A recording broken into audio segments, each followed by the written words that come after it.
amin'ny fifaliana lehibe indray no ansoina tokatranotsika ny amin'ny jinetia tonga amin'ny fotoanatsika izay rahantsika amin'ity fandarana manokana ity zany saingy ataontsika ao anatin'ny larana fampianarana foana zany larana fahatelo amby roapolo zany izy fa fandarana manokana mazava ho azy moa zany fa ilaina motorina atao anatin'ny fampianarana ilaina ho renesin'ny olona ilaina hoarahan'ny olona manerana amin'izao tontolo izao afaka manaraka nareo amin'ny teny frantsay ao amin'ny youtube Yaoshua TV français afaka manaraka nareo amin'ny teny anglais ao amin'ny Yaoshua TV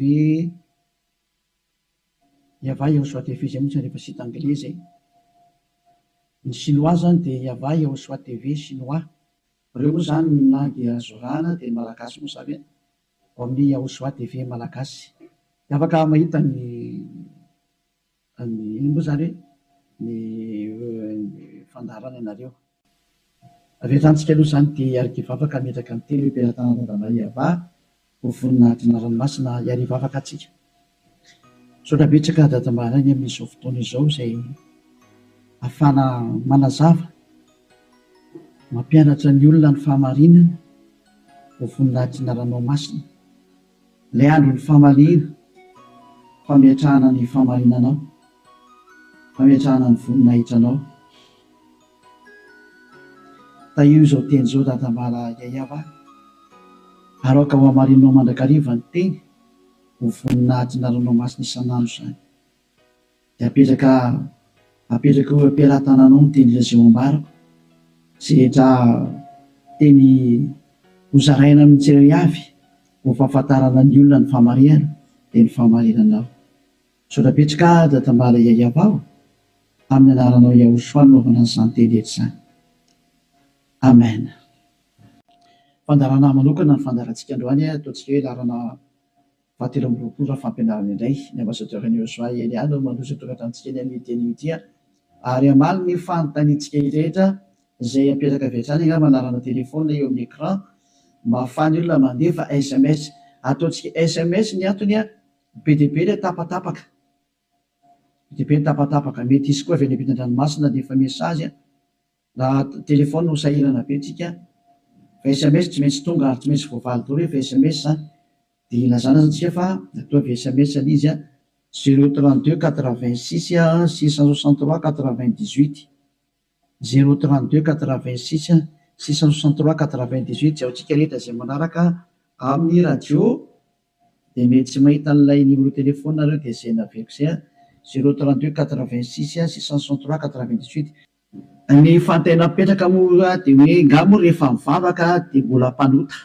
iza zany nampianatra an'izany teny izany zay moa zany ny lohateny ny fandarantsika androany izy moa zany milaza fa rehefa mpivavaka na hoe manaradia an'izany zanak'Andriamanitra zany dia mpanota ny dikan'izany afaka manota satria izay mihitsy moa zany ny tena iainan'ny olona sy arahan'ny olona mbola afaka manota mihitsy fa io zanak'Andriamanitra io rehefa maty dia noentiny daholo ny fahotana ary namelany fahotana izy tamin'ny izy maty teo amin'ny hazofijaliana ary ny dikan'izay dia afaka manota foana amin'izay ny olombelona dia moa zany ny tena zavain'ny olona rehetra manerana azy tontolo izao zany zay ilay mpanaradian'i Jesosy rehetrarehetra zay hoe afaka manota daholo ny olona rehetrarehetra ary izy afaka manota iny dia ny antony dia satria efa in'ilay zanak'Andriamanitra ino ny fa mitondra ny fahotana sy ny karazany ka afaka manota intsony zany ataoko hoe tena Andriamanitra vendrana be mihitsy ny fa ny président républicain mbola misy saina noho izy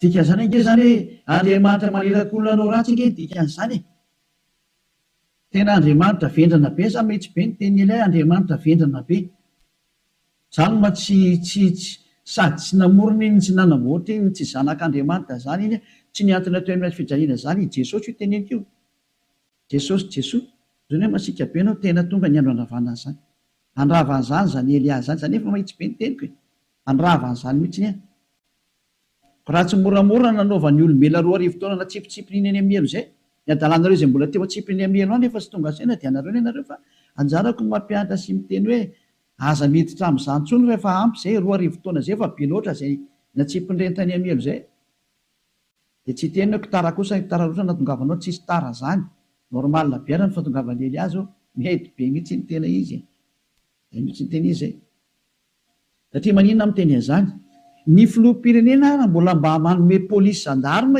hiambina ny olona tsy hanao ratsy ary raha manao ratsy le olona tena gadrainy any am-ponja mihitsy nasiny ny tribonaly anaovana ny fitsarana ary mandefa olona any am-ponja ny mpanao ratsy dikan'izany tena mbola mandinika ny olombelona ny olona Andriamanitra tomponareo ary Andriamanitra tena manakotana fiarahamonina ny Andriamanitra nareo satria manirakolona anao ratsy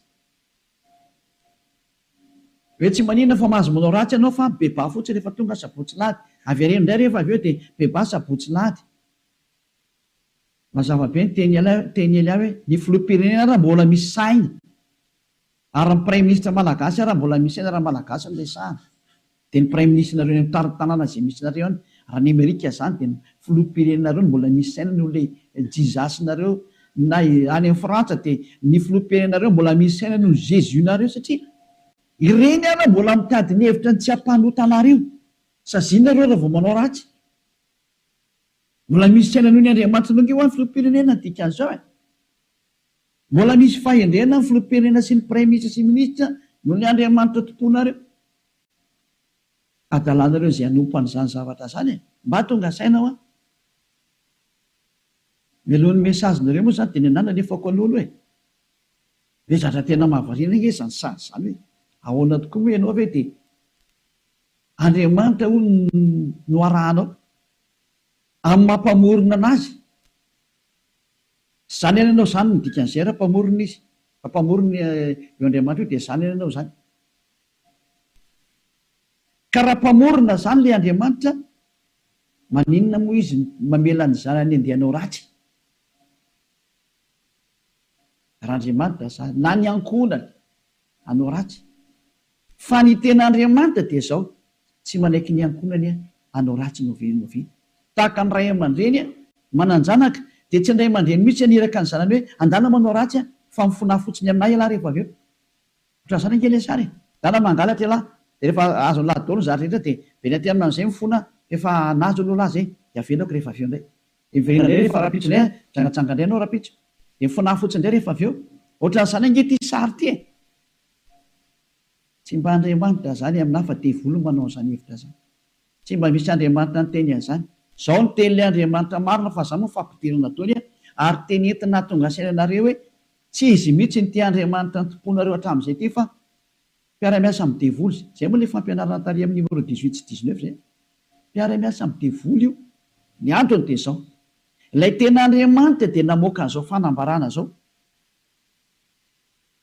aza manota intsony zay ny tena baiko n'ilay Andriamanitra tena marina hoe aza manota intsony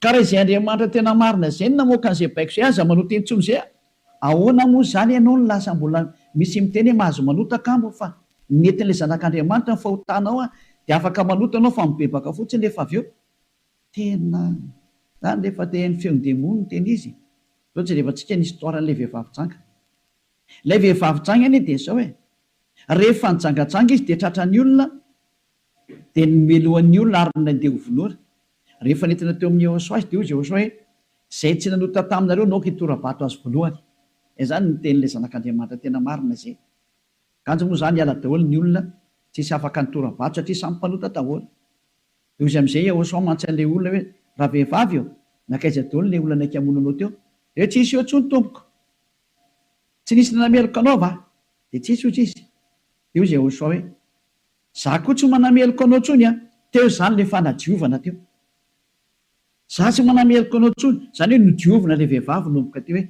za tsy hitondra fanamelona anao tsony fa izao kosa manomboka eto aza manota intsony ianao izany hoe izay olona ny fanena tamin'ilay zanak'Andriamanitra tena marina dia nahazo an'izay teny izay taona hoe manomboka eto aza manota intsony zay ny tena ny fanena tamin'ilay zanak'Andriamanitra marina matoa zany nareo mbola manota mandrak'androany tsy ilay zanak'Andriamanitra tena marina ny fanena taminareo fa devoly ny fanena taminareo alay tomponareo tena devoly akitsy raha fotsiny zao Lovaka itsika zay tantara zay. Zay ihany dia fampiandiniana ireo ny zavatra rehetrarehetra zany zay. Zay ihany dia ampiandiniana ireo ny zavatra rehetrarehetra zay. Mba jerevantsika mba ampidirina kely angamba ty teknisianina. Jaona 9 andiny fa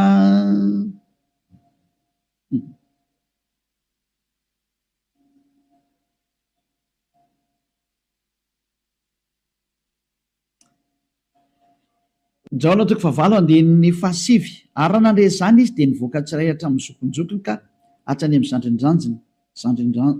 zandrinjandriny ary Ahosoa irery ihany no sisa teo sy ilay vehivavy ka rehefa nitraka Ahosoa dia izy taminy raha vehivavy aizy ireny tsy nisy nanamelika anao va ary izy tsy misy tompoko dia hoy Ahosoa za koa tsy manamelika anao zay le hoe le famindram-pony mandeha voalohany dia izy hoe za koa tsy manamelika anao ary aorianan'le famindram-po amin'izay na le fanadiovana le teny manafaka anao dia misy toy le teny hoe mandehana ary amin'izao sisa izao aza manota intsony zay zany ny toy ny teny Ahosoa hoe aza manota intsony aorianan'izao zahatra ny eolanao tamiko zao aza manota intsony ianao zay ny voalazan'ny teny marina zany zay zay le hoe tsy maintsy mandeha le famindram-pony Ahosoa le fanadiovany aorianan'izay aza manota intsony aneny Jesosy koa zany manontà foana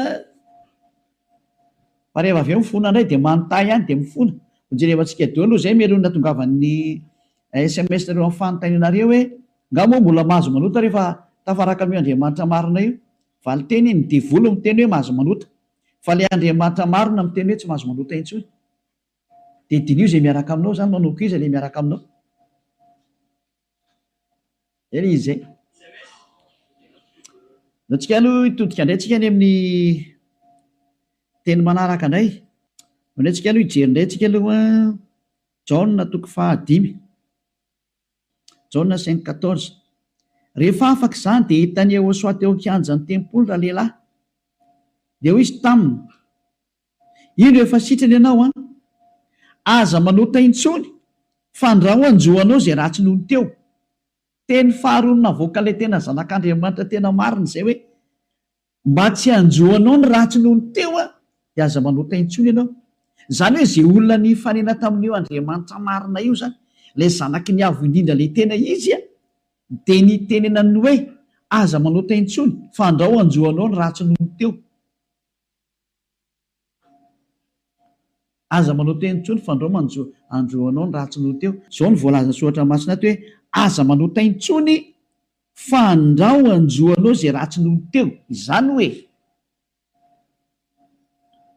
mazava be zany ny tenin'ilay zanak'Andriamanitra fa rehefa tafaraka aminy dia tsy mahazo manao ratsy intsony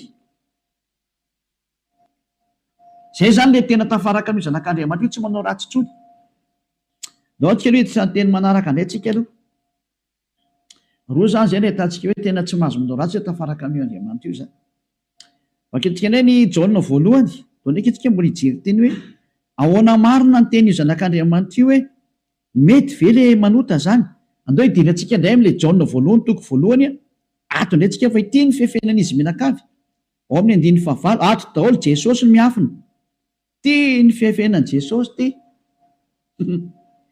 Jesosy tena zahatra tena tsy izy mihitsy Jesosy Jesoa ity ny afenany Jaona voalohany 1 mihaino daholo zany Jesosy menakavy amin'ity teny ity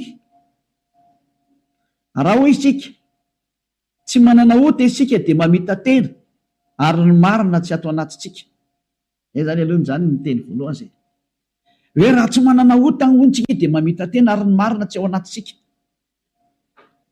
fa raha miaiky ny fahotantsika isika dia matoky sy marina izy ka mamela ny fahotantsika sy manadio antsika ho afaka amin'ny tsy fahamarina rehetrarehetra zay dia toy izao ihany raha hoy isika tsy nanota isika dia mampandainga azy ary ny teniny tsy ato anatsika dia io faran'io nitazomo zareo amin'izay hoe raha hoy isika hoe tsy nanota isika dia mampandainga azy ary ny teniny tsy ao anatsika tazomin'ny Amerikanina io frantsay ny anglisy ny alemaina malagasy ny afrikanina rehetra zao tontolo zao dia miara-mitazana io teny io ka miteny hoe tsy maintsy manota hony araka ny tenin'ny apôstôly Jona.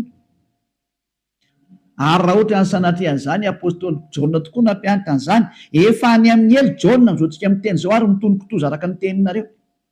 Raha tena izany tokoa ny tiany tenenina tamin'io.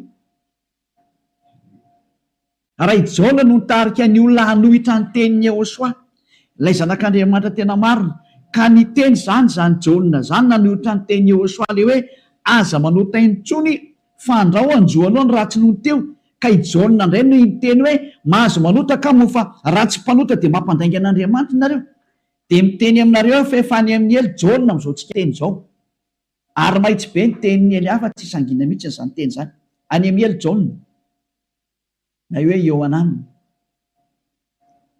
Satria navita nanohitra ny Yehosoa, ka izay manohitra ny Yehosoa na apôstôly na iza na anjely na iza na fanahy masina na fanahy iny, any amin'ny elo izay manohitra ny Yehosoa. Satria ny tenin'ny Yehosoa dia tenin'ny dada Yahva. Tahaka ny Elia tsy manohitra ny tenin'ny Yehosoa mihitsy. Mazava zany izay teny izay. Ka raha io teny io ny afina fenanareo dia miara-mitsipy any amin'ny elo miaraka amin'ny Jona nareo satria nanohitra ny tenin'ny Yehosoa. Satria ny tenin'ny Yehosoa dia ny teny mihitsy hoe aza manota intsony. Ka raha ohatra ireo milaza fa i Jona no nampanota anareo, miara-mitsipy amin'ny Jona any amin'ny elo nareo. Fa tsisy Andriamanitra tia lalan'izay Jona zany na tia lalanao. Fa i Jona sy ny olombelona dia mitovy ihany. Ka raha nanohitra ny tenin'ny Yehosoa zany Jona zany any amin'ny elo izy amin'izao tsika miteny izao. Dia any amin'ny elo tahaka anareo rehetrarehetra. Dahoara jerevantsika ilay fandehan'ilay teny azy. Inakena tonga ny Jona ny teny an'io? Ny olona izay mbola tsy tonga amin'ny Yehosoa, raha izy no miteny hoe tsy manana ota za, dia mamita teny izy ary ny marina tsy ao anatiny. Izay ny dika ilay aty amin'ny 9:9 sy 10 hoe raha hoy isika tsy nanota isika dia mampandainga azy. Satria ny olona rehetra tokoa dia tena mpanota daholo. Ary ny tenin'Andriamanitra dia milaza mihitsy hoe fa ny olona dia mpanota. Samy nanota izy rehetra ka tsy esy manana ny voninahitra avy amin'Andriamanitra. Reny le izy reny. Raha mbola tsy tonga amin'ny Yehosoa ilay olona dia tsy maintsy mpanota izy. Izay ny dikan'io teny io. Izay ny dikany hoe raha misy miteny hoe tsy manana ota dia mpamita tena ary ny marina tsy ao anatiny. Satria ianao raha mbola tsy tonga amin'ny Yehosoa dia tsy maintsy mpanota ianao. Ary izany ny ilazana amin'i Jesosy izay olona miaraka amin'ireny fa olona mpanota ireny satria tsy mbola tonga aty amin'ilay tena izy. Fa ao amin'ilay pisoloky nareo no nandeha. Dia hoy ilay pisoloky mahatsinareo hoe mpanota nareo. Pisoloky io tsy niantona teo amin'ny fijaliana Jehova zatra mpamitaka io. Samy mijery ny marina tsika. Miko anao teo ny tenin'ilay zanak'Andriamanitra. Ny tenin'ilay zanaky ny avindrina fa miko anao teo hoe. Kaza mamaly tsony ianao. Fa ny tany sy ny lanitra ho levina hoy Jehosoa fa ny teniko tsy ho levina mandrakizay. Aza hoe izay teny izay. Ka raha ny teny izy hoe aza manota intsony dia tsy misy mahazo manapotika izay teny izay. Matthieu 24 firinga amin'ny isinao jevantsika kely teny. Hitina kely ihany tsika aloha. Matthieu 24:35 sy 33. Ao jerevantsika kely aloha. Matthieu 24:35. Matthieu 24:35. Ny lanitra sy ny tany ho levina fa ny teniko tsy mba ho levina. Ny lanitra sy ny tany ho levina ozy ilay teny fa ny teniko tsy mba ho levina. Izany hoe ilay teny hoe aza manota intsony tsy ho levina mandrakizay. Ka raha nisy nandevina n'iny dia vory izay nandevina n'iny. Raha nisy ny teny izany hoe tsy maintsy mpanota nareo ka tsy maintsy manota nareo ka dia manohitra an'ilay teny ilay zanak'Andriamanitra amin'ny teny hoe aza manota intsony. Ka raha misy izany nampianatra nareo hoe tsy maintsy manota dia ny kontra n'io tenin'ilay zanak'Andriamanitra marina io. Ary rehefa ny kontra ny teniny dia devoly izay nanohitra anazy. Satria ny teniko izy tsy azo levolina. Izany tonga na miteny hoe tandremy ianao tsy misy Jona niteny taminao mihitsy hoe ndany ianao manota fa ny agigianao mahatonga anao miteniteny foana eo. Ianao no te hanao zavatra tsy manjary amin'io Andriamanitra marina io. Ianao no te hanao ratsy ihany dia ilay Andriamanitra marina no endrikendrehanao. Daholo aloha tsika anaraka an'ilay teny izany. Ohatrany ohatra mafimafy be ny teninao ambassadeur Leosa. Tena tsy mafy izany. Alera ny mora indrindra tokony renisy ny sofinao izany fa tokony mafimafy noho izany no tokony hoeninao satria be izay nahadalàna nataonareo izay hoe tsy ho heverinareo fa faly aminareo Andriamanitra tokony fampianarana io. izy very miteny hoe aza manota intsony de nareo nefa ry mamaly hoe tsy maintsy manota fa tsy possible mihitsy ny zany nareo ny te araka amin'le andriamanitra tsy izy nareo any de ny famarina le andriamanitra kosa ny potipotenareo iza mampanaonao an'izany kosa ny anao daoary jona voalohany toko voalohany andiny favalo ko raha hoy isika hoe tsy manana ota isika dia mamita tena ary ny marina tsy ao anatsika zay aloha zany le hoe raha misy mbola sy tonga ao amin'ny Ehosoa anao de mpanota ianao ka raha ianao raha mbola sy tonga ao amin'ny Ehosoa no miteny hoe za tompoko tsy mpanota intsony de mpandainga ary mpamita tena zay no mahatonga an'izay niaraka tamin'i Jesoa rehetrarehetra na Jésus Jesus niteny daholo nareo hoe mpanota satria tsy mbola tonga atao amin'le izy nareo de tsy maintsy miteny mpanota nareo porofo mitohaka amin'ny tenda nareo fa tsy mbola tonga ao amin'le tena le zanaky ny avy nareo fa pisiloko miaraka aminareo sady mpandainga ny pisiloko tsy niantona teo amin'ny azy fijaliana zany kory io na ny kely ary tsy nanitsaka tete kory ny ary ny tongotro io toizatsika amin'izay ny andin'ny fahasivy fa raha miaiky ny fahotantsika isika mila miaiky ny fahotanao ianao zany dikan'izay de mahatoky sy marina izy ka mamela ny fahotantsika tena tany de mamela izy raha miaiky itsika ary manadio antsika ho afaka amin'ny tsy fahamarina rehetrarehetra afaka daholo ny tsy fahamarinanao rehetrarehetra hatrany amin'ny fieritreretana ratsy voadio daholo mihitsiny tsy mety manana saina ratsy mihitsiny fa tsara foana ny saina tsy mety mandeha makany amin'ny zavatra ratsy mihitsiny izy fa ho an'ny Ehosoa daholo ny zavatra rehetra zay ny fiainany de ho an'ny Ehosoa velona ho an'ny Ehosoa miara-mipetraka amin'ny Ehosoa miaina ho an'ny Ehosoa Ehosoa ny antony fivelomany zay ny olona tena tafaraka amin'ny Ehosoa zay madio tanteraka hatrany amin'ny fieritreretana madio mihitsy toetsika le teny ko maninona ary eto misy miteny hoe raha misy miteny hoe tsy manana ota isika de mampandainga azy ka raha mbola sy tonga amin'ny Ehosoa ianao no miteny hoe za tsy mpanota de mpandainga ianao any amin'ny Jesosy tsy misy an'izany afaka ny fahotana zany ao amin'ny Jesoa tsy misy an'izany afaka ny fahotana zany zay ny dikan'izany de itoy amin'izay ary io teny eo amin'ny Jaona voalohany toko voalohany io notoizany Jaona io ry amin'ny Jaona voalohany toko fahatelo fa tsy najanony teo fa nitoizany ry amin'ny toko fahatelo amin'izay zany hoe nitoy io teny io fa tsy nijanona teo ao amin'ny toko fahatelo de ao amin'ny andininy fahefatra amin'izay no jerevantsika andininy fahefatra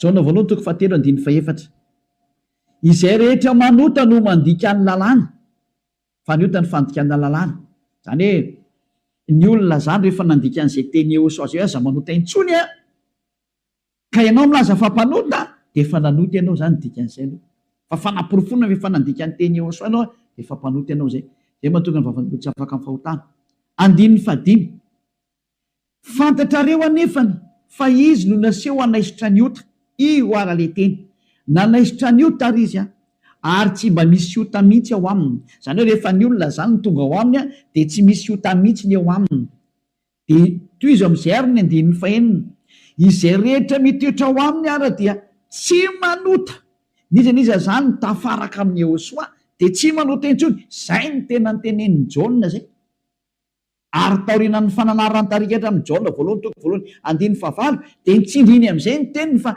rehefa tonga atao amin'ny Ehosoa kosa nareo de tsy manota intsony ary zany hoe raha mbola sy tonga amin'ny Ehosoa nareo dia mpanota nareo rehefa tonga atao amin'ny Ehosoa kosa nareo tsy mpanota intsony zany mampiseho miariary mihitsy fa mpamitaka sy mpandainga iny Jesosy iny de iny Jesoa iny mandainga io adalanao zay te hiaraka amin'izany Andriamanitra mampandainga sady mampandainga ny Andriamanitra marina ary misy loko ny asany ary nandefanareo any amin'ny hery adalanao raha mbola hiaraka amin'izany ianao safidinao mo inoko raha tsy inga amin'nay miaramila ny devolotiko ianao dia naika an'izany famononanao zany fa raha olombelona normal maheno any hery amin'ny teny tonga saina daholo ary tsisy manaiky fitahana tsony adiny meko anareo ny fanaporofona io iny eo izy io toetsika eo amin'ny andininy fahenina izay rehetra mitoetra ao aminy de tsy manota nizany zany mitoetra ao amin'io Ehosoa io de tsy manota intsony izy fa izay rehetra manota ozy izy ao nitenin'ny Jaona am'izay de sady tsy nahita anazy ary tsy mahalala anazy.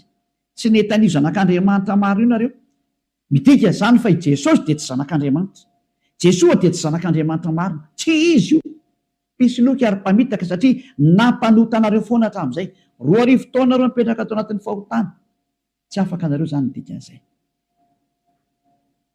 Mbola hiteny any venareo fa marina ny lalakaleana. Toizatsika ihany ny teny Jaona satria Jaona ihany nampangainareo de aleo Jaona koa ny namafy ny teniny. Jaona voalohany ihany 7:9 daoarany 9:7 hatramy vakitsika. Aleo 9:9 aloha tenentsika ny tenin'ny apôstôly Jaona. Izay manota dia avy amin'ny devoly satria ny devoly manota hatramin'ny voalohany. Io izy io. Niza zany manota dia avy any amin'ny devoly zay satria efa tonga Jehosoa manala ny fahotana. Zay manota am'izay o Jehosoa am'izao dia avy any amin'ny devoly izy. Ianao zany rehefa mpanota dia avy any amin'ny devoly ianao. Mpitondra fivavahana ianao. Laza ianao zany fa mpanota ny olona. Avy any amin'ny devoly ianao. Andriamanitra tompony olona ianao. Laza ianao fa mpanota ny olona ary ampirisino ny ota ny olona. Avy any amin'ny devoly ianao. Zany hoe olona ny rahana devoly akety zany io miaraka aminao io. Mametrereta. Mbola tsy tonga sena miteny mandeha ihany ianao. Asakasakanao aloha fa zay le fandarana androany fanavotany ity. Ny endry mahita loza kamery ny adala mandrosoka vo. Zao lavaketsika indray ny teniny 9:7. Ty le nitenenin'ny apôstôly Jaona ihany. Ovalina le Jaona voalohany 9:9 sy ny 10. Hoe ny olona izy Jaona rehefa tonga ato amin'ny Jehosoa tsy mety manota intsony. Ilay tena zanak'Andriamanitra tena marina. Izay rehetra naterak'Andriamanitra no tsy manota. Matoanao zany mbola manota de tsy nateraka io Andriamanitra ianao fa nateraka Jesosy Jesoa. De io anao mpanota io. Mbola tsy nateraka ilay zanak'Andriamanitra tena izy ianao fa niteraka anao de le pisoloky no niteraka anao. Lay mpamitaka no niteraka anao. Fa ilay Andriamanitra tena marina tena manizingizina mihitsy netrany amin'ny Jaona apôstôly tsy nivadika tamin'ny teny Jehosoa izy. Fa nitazomy ny teny Jehosoa hoe izay rehetra nateraka io Andriamanitra io de tsy manota satria maninona izy satria ny voany mitoetra ao anatiny ka tsy mahay manota izy. Tena nitsindriana fandroany tsy mahay manota izy fa maninona hoy satria nateraka Andriamanitra. Izy zany nateraka io Andriamanitra io de tsy manota intsony fa zay nateraka iny devoly io manota foana ary miteny hoe tsy maintsy manota sy ny karazana. Devoly ny rainy. Soratra masina daholo miteny anio tsy misy nidirany Elia mihitsy ny zanona kely fa samy soratra masina jerevantsika ary confirmeny Elia mihitsy ny teny le zanak'Andriamanitra marina lay maty teo amin'ny azy fijaliana hoe aza manota intsony. Zay ny tena nyteneny ao anatin'ny baibolinareo zany teny zany. Ao anatin'ny baibolinareo zany teny zany fa tsy zany namorona. Andana vakeo fa nomeko tarihan'ny voavonanomboka ny fandarana ao anaty baibolinareo le izy. Ary rehefa avy eo de nitsindrin'ny apôstôly am'izay zany teny zany. Mbola nampiny ao amin'ny Jaona voalohany 5:5 mbola nampiny tena akaiky indray 9:9 Jaona voalohany 5:18 ty ndraingy ny teny manaraka. Jaona voalohany 5:18 mbola nitsindrin'ny Jaona daholo ny teniny. Io zany tsy Jaona akory no makany amelo sanatria zany fa ianareo no makany amelo zay nanendrikendrika ny Jaona. Nanendrikendrika ny apôstôly Jaona salary Saolina salary Ioananina. Ianareo zay nanendrikendrika anazy mitsipy makany amin'ny elo fa tsy satria tena ny teny mihitsimihitsiny teny fa naporofona manaraka. Mbola i Jaona ihany no teny aty. Fantatsika fa izay rehetra nateraka Andriamanitra dia tsy manota. Fa izay nateraka Andriamanitra dia miaro ny tenany ka tsy mikasikazy akory ilay ratsy. Tsy azony devoly kasihana mihitsy ny olona miaraka amin'io Andriamanitra marina io izay nateraka io Andriamanitra io. Matoa zany ianao mbola mpanota nateraka devoly ianao zay miaraka aminao zany mpiara-miasa amin'ny devoly ny dikan'izay. Zay le fampianarana numéro 18 sy 19 hoe mpiara-miasa amin'ny devoly io Jesosy Jesosy Jésus Jesus-nao io ry Amerikanina. Ary frantsay ry anglisy avy any aminareo fampianarana io. Nareo no mitondra l'unité nakety atody kely amakany aminareo mihitsy n'izao ny teny. Ahoana io teny io? Nampianaranareo dao zao tontolo zao lasa mpanota. Ahoana? Pozinareo ny olona. Zao le Jesosy nareo zao. Vao tsy tonga saina ihany. Vonoanareo dao ny olona teto ambony ity tany ity. Matinareo hatrany amin'ny malagasy rehetra rehetra. nampidirinareo zavadozany teto amin'ny tanin'ny malagasy, tany amin'ny tanin'ny frantsay, tany amin'ny tanin'ny anglisy, izy tompony ihany moa zany. Andriamanitra tsy izy natsofoky ny tena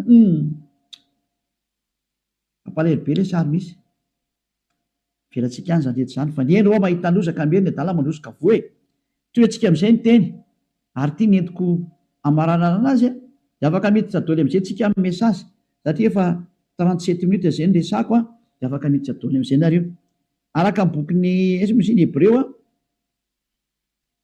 toko 10 andininy 420 ho an'ireo izay milaza fampanota na hoe mifona de mivavaka de mifona de manao ratsy de mivavaka de manao ratsy de mifona moa manao ratsy de mifona de manao ratsy de mifona. Ity ny tenin'Andriamanitra nomena anareo ho an'ilay olona manao an'izany adalana minimanota zany nampianaran'i Jesosy anareo. Jesosy de jereo zava-doza amina tambo tena fanohitra amin'ny soratra masina mihitsy nge tena izy de hoe tena devolona nampianatra anareo an'ity resaka hoe tsy maintsy manota ity nareo tsy afaka de ilay Andriamanitra marina ny endrika andrianareo ny teny demolo ny tazominareo izay koa ny tena point ambony indrindra ato amin'ity fiarahan'Andriamanitra ty satria Andriamanitra io tsy mihaino mpanota ka le manafaka anareo amin'ny fahotana mihitsy ny tsy ekeny hatramin'ny farany mihitsy tsy eken'ireo devoly reo ary zany ny fampianarana alefan'i Jesosy aminareo Jesasy hoe aza tao afaka amin'ny fahotana mihitsy ny fa io ny tena sakafony zareo satria raha vao afaka amin'ny fahotana tafaraka amin'io Andriamanitra io avy hatrany ataony tsy afaka ao mihitsy nareo satria sady mpandainga ny mpangalatra ny mpisoloky ny mpiteny ratsy ny mpanao teny vetaveta tsy haiko tsony izay ataonao rehetrarehetra any zany ny faratsinareo. Andininy 420 Hebreo toko 10 Hebreo 10:26 fa raha minimanota isika rehefa nazo ny fahalalana tsara ny marina minimanota ny atao hoe minimanota de mifona androany de mamerina rapitso mifona indray raha afaka pitso mamerina ny ambadika an'izay mifona amin'ny sabotsy mamerina latsinainy mifona amin'ny lahady mamerina amin'ny zoma zany ny atao hoe minimanota raha tsy hainareo de cercle vicieux miverina eo foana io ianao mihitsy zany voateny zany ianao zay mijery tsy mihaino anahy io ary le tena tsy te hainy kanefa tsy maintsy mihaino ianao fa mamonanao ty teny ty teny ty ny mamonanao sy mamely anao na manavitra anao rehefa ranao ny teny marina ny Ehosoa ilay zanak'Andriamanitra marina hoe za tsy hanao teny intsony de anatona ty amin'ny Eliana fa tena ho afaka ianao rehefa makaty de avitra ianao zay tsy mamonanao ty teny ty fa rehefa tsy raharaha kosa ianao ary tsy vakianao aloha tya de zao teny enao zao na ho tapenanao aza ny sofinao na isitrika anaty lavabato ary ianao tsy te hiaina alefanao anatin'ny tany leonao ohatra ny Aotrisy mamonanao foana ty teny ty tsy afaka eo mihitsy ianao ninina ho ataonao teny marina ngety ao anatin'ny baibolinareo ngety daoarany raha minimanota isika rehefa nahazo ny fahalalana tsara ny marina de tsy misy fanatitra noho ny ota intsony tsy misy fanatitra ho anao tsony nde mandeha ihany zany ianao mahazo ny famindrampo io de ny aoriana zay tenin'ny famindrampo zay ohatra nataony Ehosoa hoe za tsy manameloko intsony na hoe natao batisa atao amin'ny Ehosoa anao de afaka zay le tena izy zay de ozy amin'izay le zanak'Andriamanitra marina hoe tsy misy fanatitra noho ny ota intsony fa fiandrasana mahatahotra andiny fa 7 amin'ny fitsarana ho tsaraina ianao zany ary fahatezerana mirehitra zay andaniny fahavalo rehetra kosa asa ny vadika fahavalo ianao ny olona minimanota sy mpanota zany de fahavalony io Andriamanitra marina io ary miomana ianao amin'ny fandorana anao ary miomana ny amin'ny fitsarana zay milezana anao zay le hoe ny aza mba maty ianao ho hitatsika eo ny toyny nefa ny teny zao mbola velona zao de efa mandeha ny fahamaliana tsy misy zany miala mora zany tsony zao hoe tadidio zany andron'ny fahamaliana zao efa tapitra treo ny andron'ny fanginana andron'ny fahamaliana zao zay rehetra nanao an'io Andriamanitra marina sy nanambany sy nanao ratsy amin'io Andriamanitra marina io zany nanao tsinitsinina ny teniny sy nanambany ny teniny ela rehetrarehetra tsy misy hafamaina zany tsony zao nanao tsinitsinina ny teniny sy ny asany rehetrarehetra aza mamana tena zany hoe miala maina zany nanao kasiparana ny teniny izy milaza fa afaka ny fahotana zay miaraka aminy ianao ry maneritra hoe tsy manina tsisy an'izany fa amaolombelanao micomprendre anao izy taiza nisy Andriamanitra ny comprendre anao raha ny comprendre izy tsy nalefa ny safidrany raha ny comprendre izy tsy nalefa ny dao zao karazana retina zao raha ny comprendre izy tsy nataony maty ianao ary raha ny comprendre izy tsy natsipiny amin'ny heliny olona ary raha ny comprendre izy tokony tsy nandevoziny zanak'Israely fa nandevoziny hatrany mandrak'izao mbola mijaly foana na niverinao amin'ny tany izy mbola fahoriana foana tsy micomprendre anao zany io Andriamanitra io fa asoy anatin'ilay atodoanao zany. Tsisy Andriamanitra micomprendre anao zany. Ty any ny fantany aza manota intsony zay ny teneny dia tazoma rehefa teo any aminy. Izy koa nge ny tompony lanitra ny lanitra io ka tsy anao ny tsotsotso makany. Efa ny teny izy fa masina ny Andriamanitra reo ary zay raka amiko tsy maintsy masina tahaka. Zay ny dika le hoe Matthieu 5:48. Matthieu 5:48. Aoko tanteraka ianareo. Aleo zay ny amarana antsika azy tanteraka. Matthieu dia afaka miditra amin'izinareo amin'ny mesazinareo mba hafahany be sy ny maro tafiditra daholo dia amaliko anazy. Matthieu 5:48. Koa amin'izany aoko tanteraka ianareo toy ny fahatanterahana ianareo zay any an-danitra. Ianao zany dia efa nomeny Yehosoa baiko hoe rehefa teo any amin'ny lanitra ny lanitra ianao aoka ianao ho tanteraka. Atao ny sitraponao atete an-tany tahaka ny any an-danitra any amin'ny lanitra lanitra ambony any zany. Manomboka eto ianao zany dia tsy maintsy tanteraka. Dika ny tanteraka ao amin'ny teny anglisy dia hoe perfect. Ary ny teny frantsay hoe parfait. Ianao zany mila parfait, perfect, tanteraka ozy ny tenin'Andriamanitra rehefa teo any amin'io Andriamanitra marina io. Fa ny olona zay tsy parfait tsy mahazo miditra makany zany. Ozy hoe ianao zany parfait, parfait mihitsy. Madio zany ny eritreritra anao, voalaza anao, madio be mihitsy ny eritreritra ary tena ho any Yehosoa rerery ny zavatra rehetra momba n'izany Elias zany. Donc efa kitsika teny zay hoe madio ohatra ny amin'ny eritreritra any amin'ny bokin'ny Hébreu any angambany izy. Jevantsika Hébreu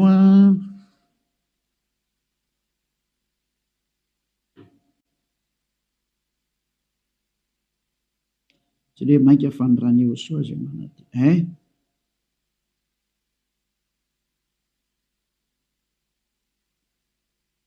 Zay mosany manadio ny eritreritra.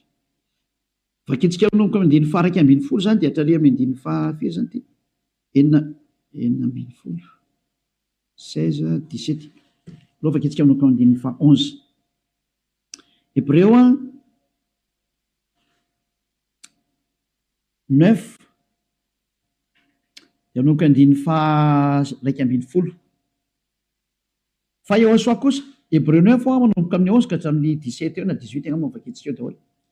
Fa Yehosoa kosa rehefa tonga ompisorona be ny amin'ny zatra tsara ho avy dia namaky teo amin'ny taberna kely lehibe lavitra sady tsara lavitra zay tsy natao tanina, zany hoe tsy misy an'izao zavatra rehetra izao. Ka tsy mba nitondra ranosilay izy na ranjanak'omby fa ny rano tenany dia niditra indray mandeha ho any amin'izay fitoerana masina ka nahazo fanavotana mandrakizay. Vadindrindra fa raha ny ranosilay sy ny ranombolary ny lavenom-batotr'omby vavy avy afafy amin'izay voaloto no mahamasina hatrany amin'ny fanadiovana ny nofo maika fanirany Yehosoa zay nanatitra ny tena tsy manatsinoan'Andriamanitra tamin'ny alalan'ny fanahy mandrakizay no adio ny fieritreretanareo afaka amin'ny asa maty mba hantonareo an'Andriamanitra velona. Tsy tonga tany amin'ny 15 tsika fa teo amin'ny 14 dia hitantsika ilay izy zany io izy io. Zany hoe madio hatrany amin'ny eritreritra rehefa tonga amin'ny Yehosoa. Tsy misy maloto zany intsony eo aminazy. Afaka daholo ny zava-detra. Zany ilay tena Andriamanitra tena marina zany. Izay ilay tena niantona teo amin'ny fijaliana, izay ilay tena nandatsaka ny rano, izay ilay tena zanak'Andriamanitra marina indrindra. Izay ilay niteny hoe aza manota intsony ny anarany Yehosoa no anarany. Zao toriany Elias zao. Tsy azo ovaina koa izay anarana izay satria tsy misy anarana hafa nomenany olona mba halanitra zao na famonjena. Ka rehefa Yehosoa ny anarany tsy azo ovana zavatra hafa intsony zay. Ary Yehosoa rery na vita nafaka amin'ny fahotana tsy azonao ovaina zavatra hafa na atao ovaina atao parallela amin'ny zavatra hafa. Devoly manao an'izany, mbola devoly koa manao an'izay. Io nareo tsisy afaka amin'ny fahotana io. Fa izay nanatona ny Yehosoa rehetra tamin'ny alalan'ny Elia ankehitriny afaka amin'ny fahotana daholo ary tena madio be daholo tsisy tsinontsony. Anjaranao sisa mandray fanapa-kevitra. Za miteny aza miaraka amin'ny Jesosy, Jesosy hoy miala tao. Rehefa te hitsipany amin'ny elo no mipetraha ao. Efa miteny ho any amin'ny elo anao fa tsy solution zany. Ary anao tsy havita milova-palitao fotsiny ao ry Jesosy.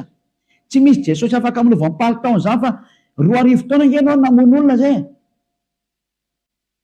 Aiza intsony ny vita madika tampoka fotsiny hoe tsika kosa fa tsy manota. Tsy afaka manao an'izany nareo satria maninona? Lay devoly lehibe nareo mihitsy ny eny mihinan-kanina amin'ny fahotana io ka ao namono nareo navelany ho afaka amin'ny fahotana. Tsy afaka ho zany mihitsy nareo zay miaraka amin'ny Jesosy. Moa Jesosy koa tsy afaka amin'izany. Samy voa daholo nareo. Fa endrena andao anatona ny Yehosoa hiaraka amin'ilay Andriamanitra Abrahama zay antsoina amin'ny anarany hoe Yahva. Andao hiaraka aminy. Andao hiaraka amin'ny Yehosoa ary andao hiaraka amin'ny Eliazy ho hitanareo maso mpanavitra zany Eliazy zany, mpamonjy zany, ary tsy manaiky ny faratsiana hatramin'ny farany, tsy manaiky an'io Andriamanitra tsy izy io zany mihitsy. Tonga ny andro andravanany reny ary tena mandrava Eliazy ao. Zay koa ny asany atao hoe Elia, mandrava ny Andriamanitra tsy izy. Faran'aloha zany ny teniko eo fa any amin'ny fanazavana amin'ny fanontena amin'izay no miresaka zany, dia afaka mihitsika zany amin'ny fanontaniana zany tsika rehefa misy fanontaniana ato araka le numéro teo moa zany 032 86 663 98. Afaka miditra dosantsika zany zay nefa fanontaniana. Fanontaniana voalohany zany, miarahaba tompoko, afakiko araka ny tena misy ny Matthieu 5:21 sy ny 22 dia maneho fa na dia ny fahatezerana amin'ny rahalahy aza dia mitovy amin'ny famonoana olona fahotana, ka ny fanontaniana dia ny hoe vitan'ny olombelona ve tsy ho tezitra amin'izay trangan-javatra tsy zakany mahatezitra azy ka hanotany. Misaotra tompoko, valiteny diso ianao, satria na Yahosoa diso, rehefa zavatra manohitra ny Yahosoa sy ny fahamarinana kosany tsy fahadisoana mihitsy ny mibedina tezitra, rehefa zavatra manohitra ny fahamarinana io Andriamanitra io. Fa raha zavatra hafa kosa ny matezitezitra anao, raha zavatra manimba zavatra ohatrany hoe teraka famonoana olona kosa ny ataonao, ahoana moa anao tsy ho tezitra?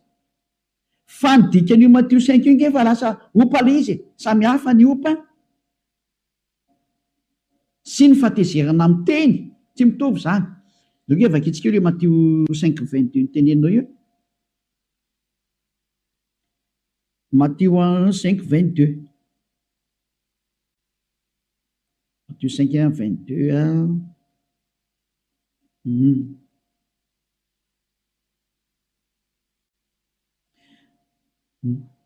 tsy mbola 22 ty hitantsika ty olazo atoato izy zany zao. Matthieu 5:22 hitantsika ery, fa izao kosa milaza aminareo hoe zay rehetra tezitra amin'ny rahalany dia miendrika ho enoana fitsarana, ary nazovina no amin'ny rahalany hoe olom-pony ianao dia miendrika ho enoana eny amin'ny sinedrona, ary nazovina hoe foky alahy dia miendrika ho ao amin'ny elo mirehitra. Io zany hoe fanehoana le hoe ny atezeran'ny olona ka manao olom-pona na hoe manao foka ialahy dia tsy mety daholo ihany zay. Fa ny arian'ny voalohany kosa miteny hoe ity moa zany hoe fanaratsiana ihany koa, raha misy tezitra amin'ny rahalany dia miendrika oloana fitsarana. Misy lolo kely nanidina teo. Raha misy tezitra amin'ny rahalany dia miendrika oloana fitsarana. Inao moa zany tokony hampatezitra anao amin'ny rahalanao tokoa raha. Za koa raha mametraka fanontena amin'izay rehetra miteny hoe tezitra amin'ny rahalahy, fa misy dikany matoa tezitra, Yahosoa ho tezitra. Yahosoa impiry tezitra tamin'ny mpianatra, impiry ny teny tamin'ny mpianatra lasa mandeha rehefa tsy araka amiko, impiry ny bedin'ny fariseo, impiry ny fariseo moa dia tratra ny teny mihitsy hoe fasana amin'ny lalitra fotsy, bibilava taranaka ny mena rano, olona tezitra angizy, satria rehefa mpanao ratsy azo atao ny mitezitra aminazy. Fa raha ohatra ny hoe olona tsy maninona anao ny rahalanao nefa ny tezeranao kosa tsy mety zay. Ireo tezitra amin'ny rahalany dia mendrika ho elona, satria anao tsisy antony tokony hitezeranao aminazy, ahoana hitezeranao izy. Fa raha motif hoe any amin'ny fanoherana an'Andriamanitra, fanoherana ny tenin'ny dada Iavasy Yahosoa io no mahatonga ny fahatezerana, mety be mihitsy. Tahaka ny Yahosoa zao nozon'ilay aviavy, satria tsy nisy voany teo aminy, tany dia nozoniny, tezitra ngiziny dika zany matononoziny. Satria maninona? Raha tokony tonga eo Yahosoa mahitana azy tsy mamokatra, tsy mety amin'ny Yahosoa zany. Satria natao mamokatra ny voankazo, rehefa tsy nanomboka mamokatra, nozoniny, maty ilay voankazo. Tsy afaka hitena hoe ianao zany mendrika ho eloana satria nanozona ilay aviavy, tsy azonao atao zany. Satria tsara ny tokony mita teo fa ratsy ny navoakany mety ny fahatezerana. Dia izay ny dikany hoe raha misy mitezitra amin'ny rahalany dia mendrika ho eloana, raha tsy misy antony tokony hitezerinao aminazy meloko anao.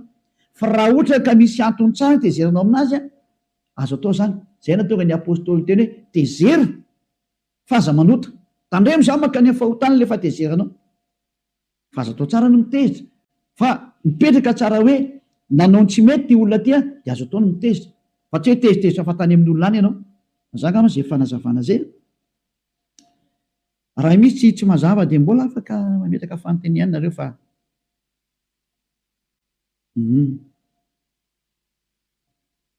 fanontaniana faharoa, miarahaba any ambassadeur-n'i Yahosoa, inona kay tompoko ny mahatonga an'ilay mpanaradian'i Jesosy nanaisitra ny boky Makabeo tao anatin'ny baiboly?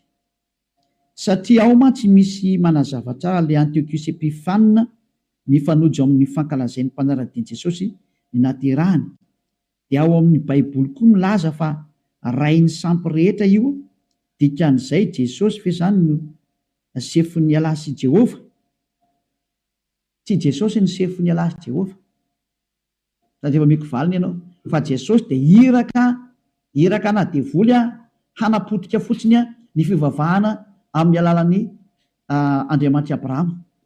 Tena fotsiny zao ny olona tsy araka an'io Andriamanitra io, planina na devoly zany, satria ito Jesosy io dia tena kinga be amin'ny fanodinana sain'ny olona amin'ny fivavahana Andriamanitra atsizy. Tena spesialiteany io, mamitaka izy amin'ny fahagagana azy io am-pelantanany, spesialiteany io.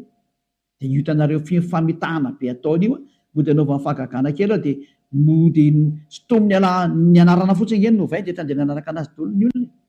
Fa jereo amin'izay izay nitenen'le ten'Andriamanitra marina tsy isy nataony na ny rera, fa ny contran'io mihitsy ny aza ny nataony. Hitanareo tsara ilay teo. Eo raha veketsika amin'izay ilay teny hoe maninona izy misy teo. Inona ke tompony natonga ny mpanaradian'i Jesosy nanaisitra ny boky Makabeo?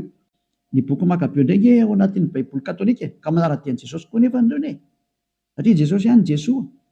Fa ny protestanta nanaisitra an'ilay boky Makabeo satria izy tsy mety amin'izareo zany ilay izy, fa boky taka ny boky rehetra io.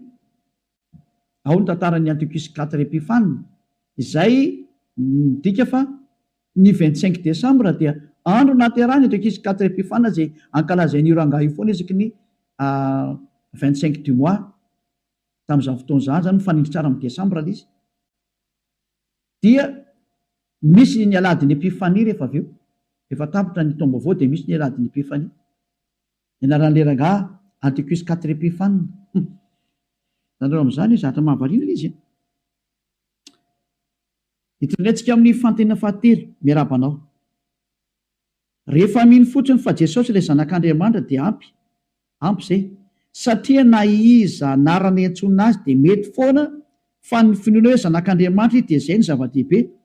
Apetraka aminao ilay fahantena hoe atao hoe devoly ary ny anarany, atao hoe satana ny anarany, dia hitantsika ny toyny eo. Mety aminao izay? Atao hoe ragidro ary ny anarany, fa ragidro ny atao hoe zanak'Andriamanitra. Mety aminao izay? Atao hoe saka ny anarany, hoe ty saky ty natao hoe zanak'Andriamanitra. Mety aminao izay? Homenanao ny valiteny. Zany natao hoe tenin'ny demony daholo zany, ajanona amin'izay fa tsy mety intsony. Tsy azo atao mihitsy izany hoe rehefa mino fa Jesosy ny zanak'Andriamanitra ka tsy aloha ny zanak'Andriamanitra. Izay no dia efa diso ianao. Tsy izy Jesosy zanak'Andriamanitra zany. Misy loka iny. Ny zanak'Andriamanitra dia Yahosoa, satria Jesosy niaraka tamina Jesoa tsy isy afaka amin'ny fahotana na ray aza. Ka rehefa tsy afaka amin'ny fahotana dia tsy izy. Efa miteny Elia hoe tsy izy io. Fa rehefa zirozironareo zany hoe tsy miditra lalina fotsy hoe tatazo ny vokany rehefa avy eo. Fa misy vokany amin'izay io tsy misy zahatra mandeha ho azy intsony eto amin'ity planeta Terre nareo ity. Efa teneniko izy. Fa matoa izao fampianarana zao mandeha amin'izay ary tsy manaiky intsony, misy antony io. Tonga ny tompon'ilay teny ary tsy manaiky intsony ny tompon'ny teny, izay ny dikan'izao sary zao e. Iza ilay tompon'ilay teny? Ilay Andriamanitra Abrahama ny tompon'ilay teny. Iayavà no anarany, ary ny zanany dia Yahosoa. Tsy ekeny intsony ny fanazimbazimbaina ny anarany sy ny voninahiny. Raha izy ny tokony hankofana sy andoliana, ka Jesosy no dia andolianao fa tsy Yahosoa sy dada Iavà. Dia miomany ianao fa hamely anao amin'izay ny fahamarinana sy ny fahamasina sy ny voninahiny. Omeko anao tsara ny vany, hamely anareo, hamely anao ny fahamasina sy ny voninahiny, satria efa nampitandremana ianao fa ny avinavina ary tsy ny raharaha ianao, nampitondra fivavahana, na 4 miliara isanareo. Tsy mikonty eo anatrehan'io Andriamanitra Abrahama io ny mahamiliara anareo. Fa rehefa teritra tamin'ny zanak'Israely izy dia naripany dia nataony sesy tantany amin'ny tany rehetrarehetra. Avy ihany izy miteny hoe ao averiko ihany nareo saingy ratsy ny fiafarana. Verina tao amin'ny tany ihany Israely, mbola tomonony amin'ny teniny. Dikazay aza sangina eo anaran'io. Tsy anareo akory ny andeha madibadika anaran'io Andriamanitra io. Mba mialama izany toetrany izany, fa tsy mety izany e. Izay hoe raha efa mino ianao fa Jesosy ilay zanak'Andriamanitra ka tsisy an'izany. Efa miteny Elia aza mino an'izany fa tsy io zanak'Andriamanitra. Tsy izy Jesosy zanak'Andriamanitra zany fa mpampanota anao io. mpanipy olona any amin'ny elo zany Jesosy zany raha tsy ianareo. Iraka ny devoly izy anipy anareo any amin'ny elo hamitaka anareo. Ny raha ny ianao n'le tenin'Andriamanitra ny zavaiko teo nareo dia mahafantatra tsara fa tena tsy izy kosa anio. Izy moa milaza fa tsy mpanota ny tena marina mandrakandro a. Dia mbola misy tohiny. Ny tianao ve zany samy manova ilay anaran'i Jesosy hoe Yahosoa daholo fotsiny dia vita? Non. Ny tiako voalohany dia zao, mialahy amin'ny Jesosy fa mpiara-miasa amin'ny devoly. Tsy atao hovaina Jesosy, hovaina Yahosoa fotsiny ilay anarana. Non. Fitaka na demonia zany teninao zany. Fa ny ataonareo dia zao rehefa resy lahatra nareo. Fantaro fa nanipy anareo any amin'ny elo iny Jesosy iny. Iny Jésus Jisasy iny. Mpanipy anareo any amin'ny elo iny. Miala amin'iny voalohany indrindra. Ary rehefa miala amin'iny, tapa-kevitra miala amin'iny, manatona ny Yahosoa amin'izay nareo. Ary rehefa manatona ny Yahosoa misy dingana rana fa tsy alefalefa fahatany koa io. Mila manatona ny Eliana nareo ary manao batisa vao mety io. Zay ny lalàna mantsy hoe ataovy mpianatra ny firenena rehetra. Rehefa avy nampianarina nareo dia atao batisa. Ka Eliana no nampianatra anareo. Eliana mazava ho azy izy manao batisa anareo. Lalàna inge zany e. Nao ke avakitsika izay lalàna zay. Matteo 28. Tsy maintsy arahanao ny lalàna fa tsy haiko ny ho vaovaina fahatany fotsiny hoe ny tianao ve zany dia manova an'io. Manaraka lalàna mba ho tonga lasa tsy manota intsony. Satria tsy afaka mandray ny fanahy masina le mahatonga anao tsy hanota intsony ianao raha tsy manaraka ny lalàna an'io Andriamanitra io. Miaraka amin'ny Yahosoa sy dadambala iavahanao. Manatona aty amin'ny fanjakana masina misy an'i Elia ianao. Dia rehefa resy lahatra ianao manao an'izany dingana zany dia tsy maintsy mandeha amin'ilay batisa amin'izay ianao. Zay vao avitra. Rehefa tsy mandeha amin'izay tsisy ninina azonao raisina intsony. Matteo 28:19. Koa mandehana ianareo dia ataovy mpianatra ny firenena rehetra. Dia io zao nandeha dia manao mpianatra anareo. Rehefa mampianatra anareo dia herinareo ilay izy dia manapa-kevitra amin'izay nareo. Dia hoe ahoana? Dia manao batisa azy ao amin'ny anaran'ny Ray sy ny Zanaka ary ny fanahy masina. Ary ampianaro izy hitandrina zetra nandidiko anareo. Zay ny voalazany lalàna. 19 sy 20. Ka rehefa resy lahatra zany ianao rehefa hoe mitady ny famonjena dia tsy maintsy mandeha amin'izay lalàna izay. Rehefa tianao no afaka amin'ny fahotana ka tsy hanota intsony dia tsy maintsy mandeha amin'izay lalàna izay ianao. Fa lalàna zany tsy azo anampiana, tsy azo anisorana.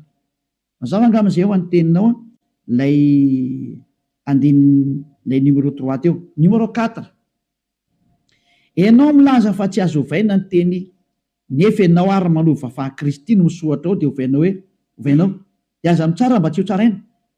Iza tena mitsara ary tena mpitsara mihitsy ny ara ty hitanareo ty. Mpitsara anareo olombelona ary mpitsara ny fanahinareo. Lehibe ny mpitsara ao amin'ny lanitra ny lanitra. Mety aminao zany tsara, tsy mety aminao zay ny marina. Ny aza mba azonay ianao ny fitsarana. Ianao efa miteny. Jino iza ny azonao? Ianaoko. Ny fanahinao zao raha mahita an'izany Elia zany maniry be mihitsy mba hoeto any aminao zay Elia. Saingony amin'ny avonavona anao. Zao avetsika ny teny. Ianao milaza fa tsy azo ovaina ny teny nefa ianao manova Kristy. Tsy tiako miteny an'ilay Kristy tsy hoe koa hoe ratsy ilay teny.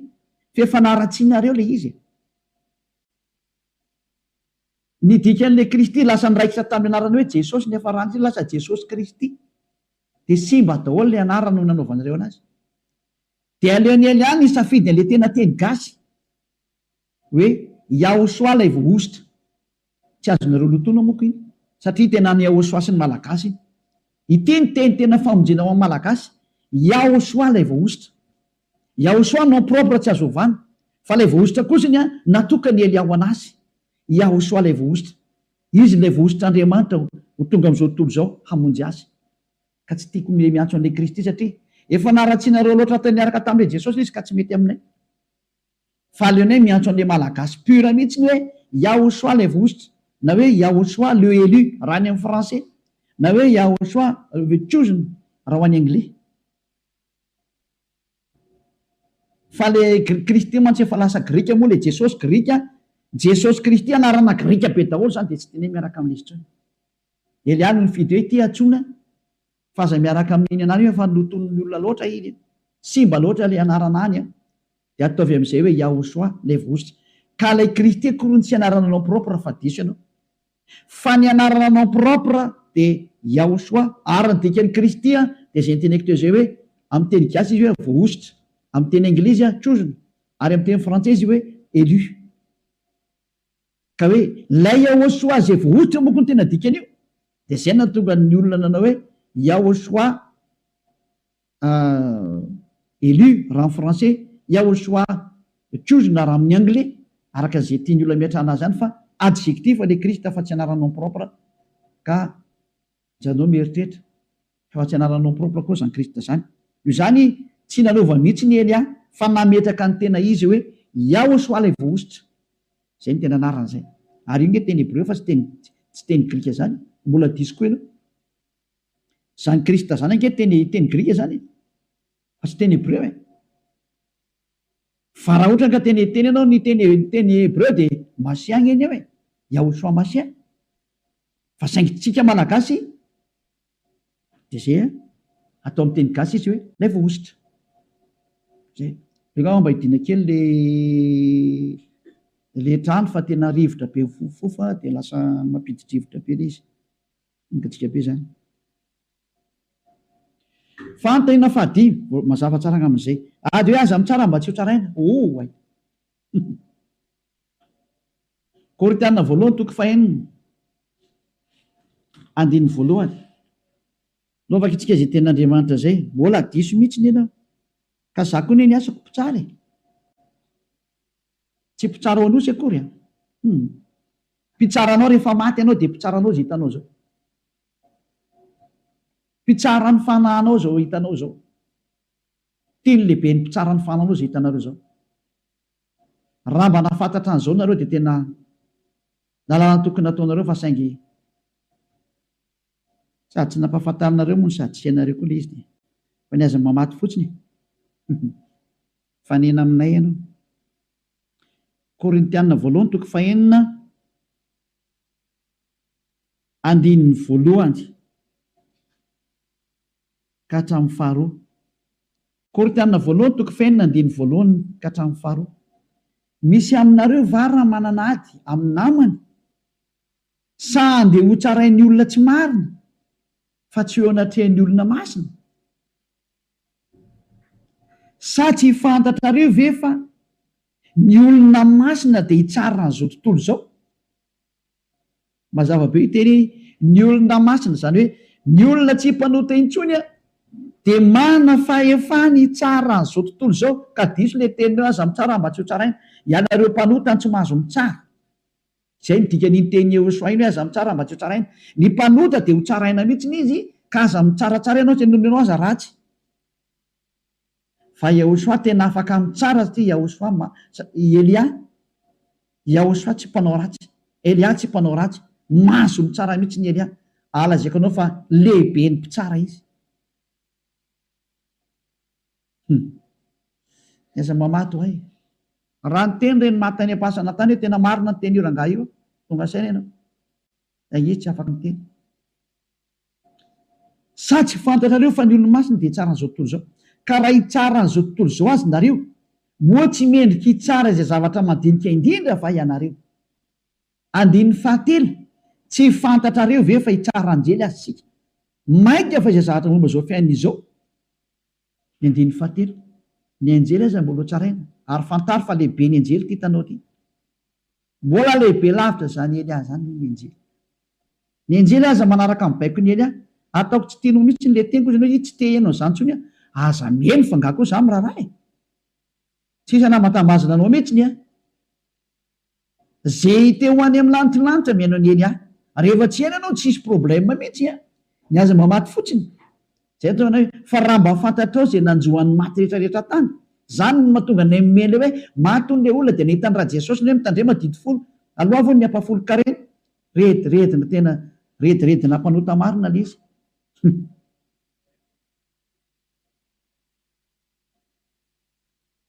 Zany na teo rediredina adala teo tena mora fitahana be mihitsy ny tena marina reo olombelona. Eo zany tena Andriamanitra dia miteny mihitsy hoe ny olona masina dia tsara n'izao tontolo izao, hatrany amin'ny enjely azy, ary afaka mitsara ny zandratra nafaran'izay madinika. Fa ny mpanotany tsy mahazo mitsara satria aza mba mitsara mba tsy ho tsaraina olona mpanota nge ndresany eo satamrena ka tsy hainao e mpanota izy rehetra rehetra zay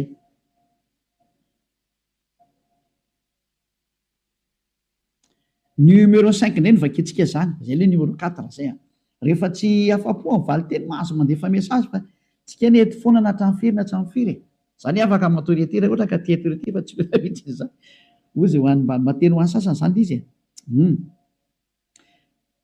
ny anay dia izao ihany jaona 316 fa toy izao ny tiavan'Andriamanitra n'izao tontolo izao nomeny zanalonay tokana mba tsy hovezy rehetra mino azy fiainana mandrakizay ary tadidio fa tsy misy makany amin'Andriamanitra ray raha tsy amin'ny alalan'i Jesosy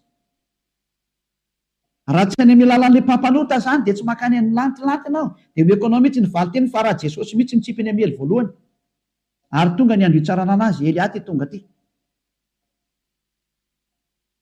efa fitsarana azy sady izy ao mandeha zao fantany anie izy hoe fantatra Jesosy izy ao zatra mandeha izy hoe efa fantany fa efa mandeha ny fanravana sy ny fanapotena ny zareo mandeha fa tsy hoe ho avy efa mandeha matoa Elia tena mahitsitsy be am'izay miteny hoe mivoa tao zay teo voavonjy tena miala teo fa miteny ihany izy eny hoe aza miala rehefa teo faity mipetraho ihany teny izy sady tena makasika an'Andriamanitra mihitsy izy ao zatra zao nareo moa zany makasika anazy fa mba miteny hoe tsy mety aneo fa mba mipetraha tsara ihany tadidio fa tsy misy makany amin'Andriamanitra ray raha tsy amin'ny alalan'i Jesosy le olona mampanota zany no mitondra makany amin'Andriamanitra ray nefa hoe aoko tanteraka ianareo le Jesosy nefa tsy mahatanteraka olona mazava izy mihitsy tsy tanteraka ane dikan'izany ary ny mpanota ny avy any amin'ny devoly izy mampanota olona matoa izy mampanota olona izy mihitsy nge zany mpanota ny dikan'izany izy mihitsy tsy afaka ary avy any amin'ny devoly zay mpanota rehetra sy mampanota olona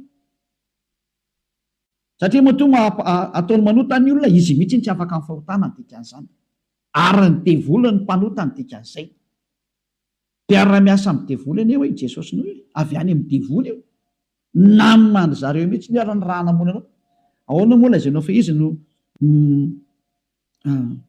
tsy misy afaka makany amin'ray fa tsy amin'ny alalan'i Jesosy teniteny foana anie ianao tovy amin'ny manompany io Andriamanitra Abrahama io ianao amin'izany sary zany milaza zany ianao fa lay mampanota olona no mitondra olona makany amin'Andriamanitra ny dikan'izany ve zany ange ny dikany teninao io lay mpampanota olona no ampidirany amin'ny lanitry ny lanitra io no mampiditra olany amin'ny lanitry ny lanitra ianao nge tsy miady aminao zao tenina zao fa miady amin'io Andriamanitra io ianao zao teny zao ohatrany hoe manambany fahalehibiazana io Andriamanitra ray io ianao zany manery anazy tsy maintsy hiaraka amin'ny tony mampanota olona toy nefa izy milaza hoe za tsy mihaino ny mpanota ary ny mpanota dia sady tsy mahita anazy ny tsy mahalala anazy io Jesosy io sady tsy mahita an'Andriamanitra io ny tsy mahalala anazy sady tsy hitany sady tsy fantany ahoana moa izy nitondranao any amin'io Andriamanitra io dikan'izay io mio Andriamanitra ray Andriamanitra Abrahama io izy mihitsy ny mpanota sady lehibe ny mpanota ahoana ny afahany makany amin'Andriamanitra ray aminao ka izy no lasa mitondra olona makany amin'io Andriamanitra ray io ary nge tena teniteny foana taonao zany aza nytaonao zany tena fakasiahana na navakeo le Jaona 5:48 teo aoko tanteraka ianareo tahaka ny fatanterahana ianareo zay any amin'ny lanitry ny lanitra ko Jesosy mihitsy tsy Jesosy ary ty ny mpampanota olona izy tsy tanteraka izy tsy mahatanteraka izy mpanota zay miaraka aminy mpanota ahoana izy lazainao fa izy no mitondra makany amin'ny ray zava-toa zany zany miantsy ady amin'io Andriamanitra Abrahama ianao am'izany hevitra ataonao zany fa tsy maninona ty aminah ty zanga maninona am'izany ka ozy anao ny anay dia izao Jaona 3:16 toy izao ny tiavan'Andriamanitra n'izao tontolo izao nomeny zanalahy tokana mba zay rehetra mino azy mba tsy sovery fanana fiainana mandrakizay raha nomeny izy dia lasa tsy mpanoty ianao ny tena marina fa tsy atao privava ohatran'izay izy koa ny tsyome privavany toy izao ny tiavan'Andriamanitra n'izao tontolo izao nomeny zanalahy tokana mba tsy hovezy rehetra mino azy fanana fiainana mandrakizay condition tsy mpanota intsony ianao apetrao zay condition zay tsy mpanota intsony ianao zay ianao vao tsy very fa raha mbola mpanota ianao tsy maintsy very ianao ary makany amin'ny helo tadio zay teniko izay ohatrany hoe Times Square zany fond d'écran fara zany tsara kosa ozy anao anganao tany amin'ny Times Square ahitany zay ka tsika be any numero 6 indray tsika zao miarahaba tompoko tena mahaliana le fampianaranao atao hoe mahery be le fitenao kanefa rehefa tena dinina sy arana dia marina le voalazanao ary tsara ny fahafahana ny fahotana ary mba tena tiako siriko saingy ohatrany tsy mampino anahy dia hoe ahoana ny haposible hoe mbola olombelona eto an-tany kanefa dia avita tsy hanotana dia kely azy dia automatika ve le fahafahana ny fahotana sa mbola izahana sotra toko sady automatika no misy fitiavana reo no miaraka ozy ianao hoe mahafinaritra be le teny fa sady oatra manirana ihany nefa oatra mahery be ny teninao tsy izaho mihitsy ny manao teny mahery fa ny teny mihitsy ny efa mahery ka le teny mahery mihitsy ny lasa mampahery automatika ny ely ihany teny aminareo zay aloha ny valiny voalohany ny faharoa hoe afaka automatika ve rehefa manatona ny eosoanao resy lahatra tamin'izao fampianarana izao ary miroso makany amin'ny batisa dia misotra anarana aloha ny amin'izao tsika miteny zao dia mandeha automatika ny fanafananao amin'ny fahotana fa kosa tiavo ilay mpamonjy ianao ny condition idiranao lantilanitra masy dia mitiana azy ary rehefa mitiana azy ianao dia milatsaka aminao azy ny fanahy masina ilay taridalana anao amin'ny marina fa io fanahy masina io tena hiara-dalana aminao hatramin'ny farany fa tsy ely ahy ary io fanahy masina ny ehosoa io izay ny raha ny ehosoa tahaka io no miaraka amin'ny olona izay mino ny ehosoa ary rehefa tafaraka amin'ny olona izy ka natao batisa le olona dia mampianatra amin'izay izy a mananatra amin'izay izy a mandehany aminao izy a ary tena miara-miaina aminao izy a zay le hoe izy a no miteny ao anatinareo sady miresaka aminareo mananatra anareo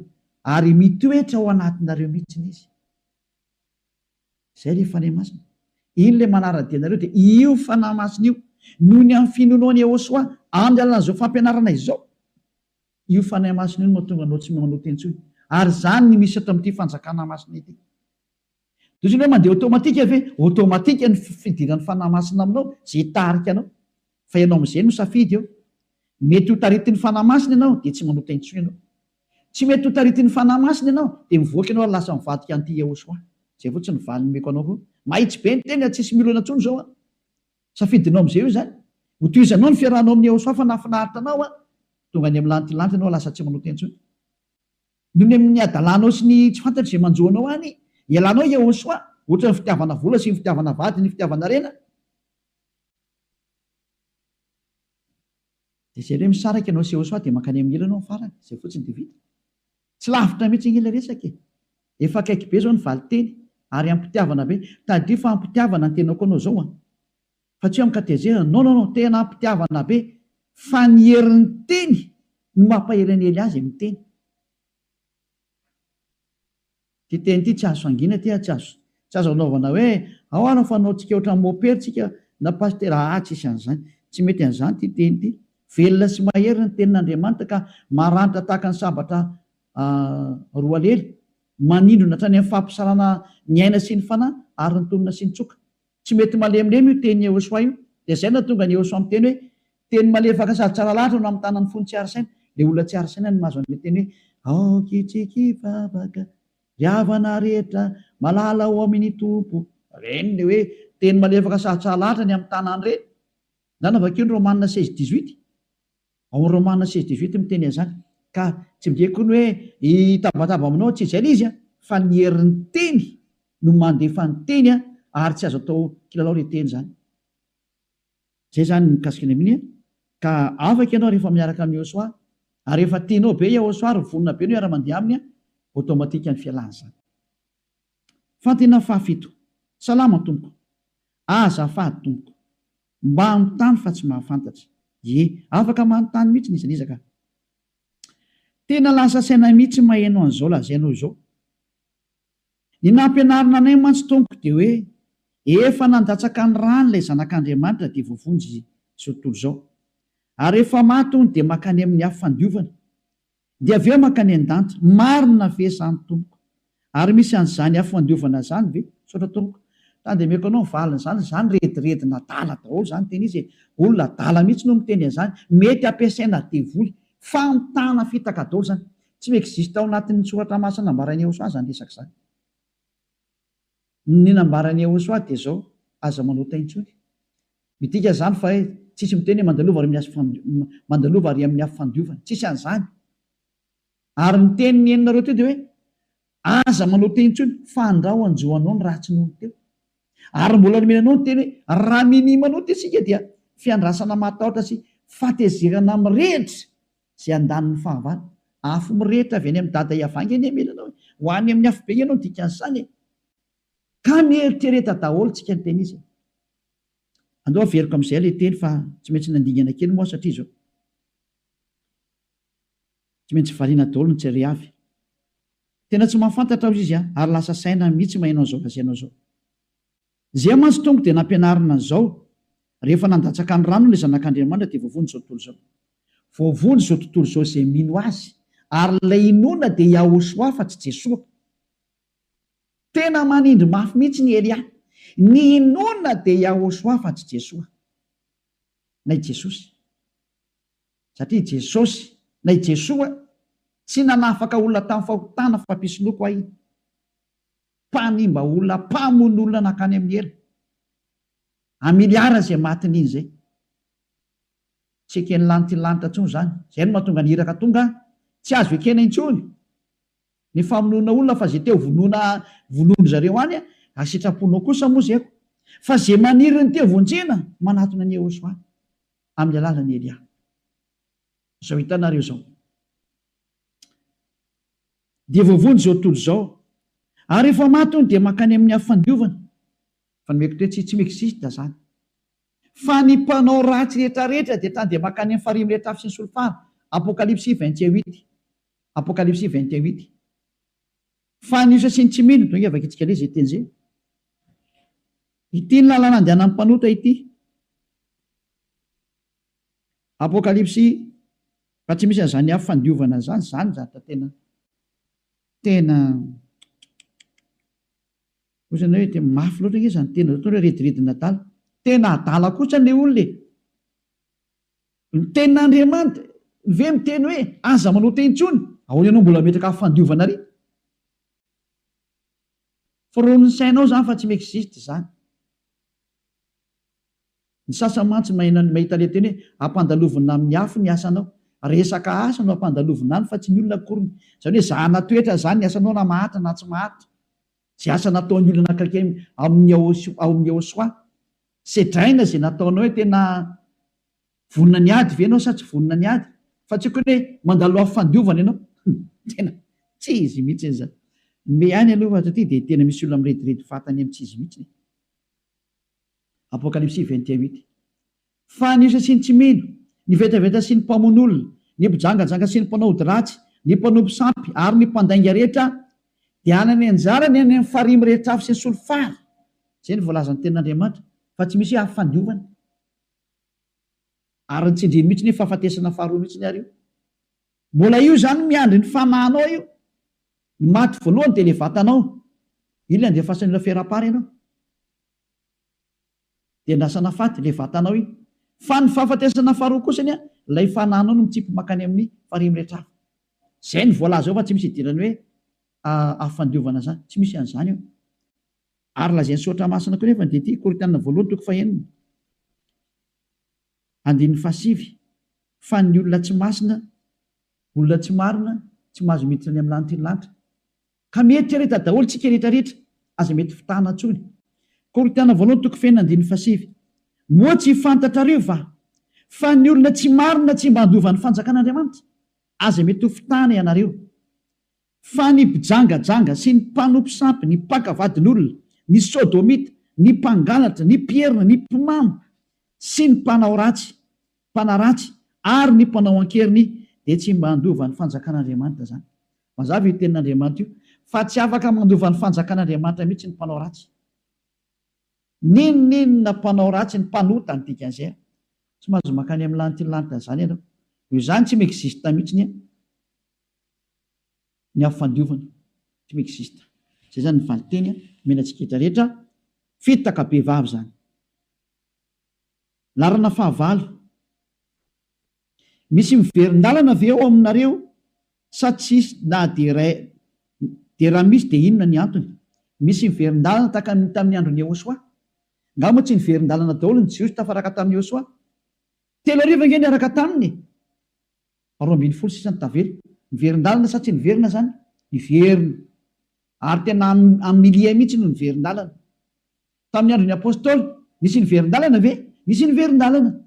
Anisan'izany Hyméneo, Alexandro ary Fileto, verin-dalana ireo, nanohitra ny tenin'ny Yehosoa, nanohitra ny Yehosoa daholo. Misy miverin-dalana ve ao aminareo amin'ny Yehosoa ao? Miara-dia amin'ny Elia, misy miverin-dalana. Rehefa nanohitra ny Yehosoa tsy tia le hoe afaka ny fahotana, fa te hilomano amin'izao tontolo izao indray izy, hiverina amin'ny adalany. Toy ny Andriamanitra hoe ny kisoa vavy efa misasa no miverina misy potaka indray, ary ny alika no miverina tamin'ny alohany. Noariny Yehosoa ny alika sy ny kisoa reny, izy nanao an'izay, ary marina lisiko. Ianao kosa hoe efa afaka tamin'ny fahotana, hiverina hiosina fahotana. Tovy amin'ny alika ianao, tovy amin'ny kisoa ianao. Tsy zany nanohatra anareo amin'izany, fa ny soratra masina no teny izany. Andala avakeo ny baibolinareo. Ahoana izany? Satria zatra efa nalohanao kosa ve mbola hohaninao? Inona zany mahasamihafa n'izany amin'ny alika tokoa? Kisoa efa avy ny sasana miverina misy potaka indray, inona tokoa mahasamihafa anao amin'ny kisoa? Feny aza metitra amin'izany, fa misy zany ka safidin'le olona ny te handeha amin'izay, dia nazy zay. Fa rehefa tsy safidinao ny handeha amin'izany, fa hitanao misy ny hatsarany Yehosoa. Amanariva nge ny olona mipetraka ato e, mipetraka tsara atao amin'ny Yehosoa. Fa rehefa tsy tian'ny olona mankany amin'ny Yehosoa no miadalany teraka hiverina many amin'ny devoly izy, sitrapo zany. Tianao contrat amin'ny devoly indray, sitrapo zany, dia lasa ny devoly izy. Mazava ngaman'izay. Larana fahasivindray, miarahaba. Na diso na marina le anarana dia tsy misy olombelona afaka hiteny hoe izao ny izy, fa aleo hiandry ny fiverenany. Fa maso rehetra ahita azy dia rehefa miseho izy dia milaza ny anarany. Tany dia mebe mihitsy ny amaheno an'izany resaka izany. Izy milaza aminao fa rehefa tonga izy amin'izany fotoana izany dia isy fotoana hibebahana. Misy fitenenana angaha rehefa ho tonga izy ka hiverina dia afaka mibebaka intsony ianao. Fandringanana no entin'izany zanak'Andriamanitra zany rehefa tonga izy. Zay aloha dia meko anao zay. Tsy misy fafana mibebaka. Fa matoa tonga zany Elia zany dia tonga helolalana zany Yehosoa zany, fa zany ny atao Elia, ary zay ny asan'ny Elia zay. Mamerina ny fon'ny olona amin'ny dada Iava, meloany atongavan'ilay fanapotehana farany. Tsy izy ilay napotika farany fa Yehosoa. Ka raha ho avy Yehosoa zay ambesanareo io, zay tsy fantatrareo ny anarany, dia ho avy anapotika anareo izy fa tsisy fibebahana ho ataonareo zany intsony io. Koa aloha rehefa tonga izy dia ho hitany anarany sady tsy hiteny aminao. Ianao no izy mbo hitenenany. Zao raha miteny aminao Elia tsy miraharaha ianao. Tsika amin'izay ilay teny. Na diso na marina ilay larana dia tsy misy olombelona afaka hiteny hoe izao ny izy. Mbola diso zanjo dia mbola teny-demony indray zanjo. Hoe na diso na marina ilay larana dia tsy misy olona afaka hiteny ity izy. Vao avy nianatra ilay fampianarana antsika teo. Izao ny teny zanak'Andriamanitra hoe aza manota intsony. Ary izay miara-dia aminy dia tsisy manota intsony. Ary tsy misy olombelona hiteny amin'ity planeta tera teo ratsy ilay tsy manota intsony. Ny devoly ireriny tsy tia an'izany. Ary ty teny ity dia teny demony ny teny izy. Olona ampiasainy devoly no miteny sy demony zany. Devoly sy demony ray ihany. No miteny izany hoe na diso na marina ilay anarana dia tsy misy olombelona afaka hiteny hoe izao no izy na izao no izy.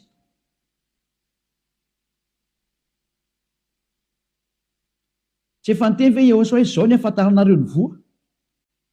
Ny azo tsara dia mamovo tsara, ary ny azo ratsy mamovo ratsy. Fa tsy niteny izany anga Yehosoa aminareo, ilay zanak'Andriamanitra tena marina. Any amin'ny voany no ahafantarana fa tena izy io na tsy izy io. Ary ina zany voany zany? Tsy mahay manota intsony. Zay foana ny teny io zanak'Andriamanitra hoe aza manota intsony. Ka rehefa tonga amin'izany toerana aza manota intsony izany ianao, tsy misy devoly mahay mipetraka amin'izany toerana izany. fa ny mipetraka amin'izany toerana zany dia io Andriamanitra tompony teny io hoe aza manota intsony, ka rehefa ny olona ny tonga amin'izany toerana hoe aza manota intsony zany a, Yahosoa zany resahana zany, ary Yahosoa eo maniraka ny Eliazy fa mbola teny demony daholo tony resaka tony hoe rehefa tonga izy dia hitantsika ny ataony, iza milaza aminao fa raha tonga izy afaka mibebaka ntsony ianao. Fandringana sy fanampitena no ataony amin'izany fotoana izany, ary fanompoazana ny olona ny afarimy rehetra hafa, fa tsy mbola ifampiresaka aminao sy anao tsy misy nina ataony aminao zany. Mbola fahatsokevitra daholo zany rehetrarehetra zany. Noho izany ny teniny eny dia mahitsy tsara, ny azo ny voany no afantarana ny azo many eno tsy afaka etsika mihitsy le Matio a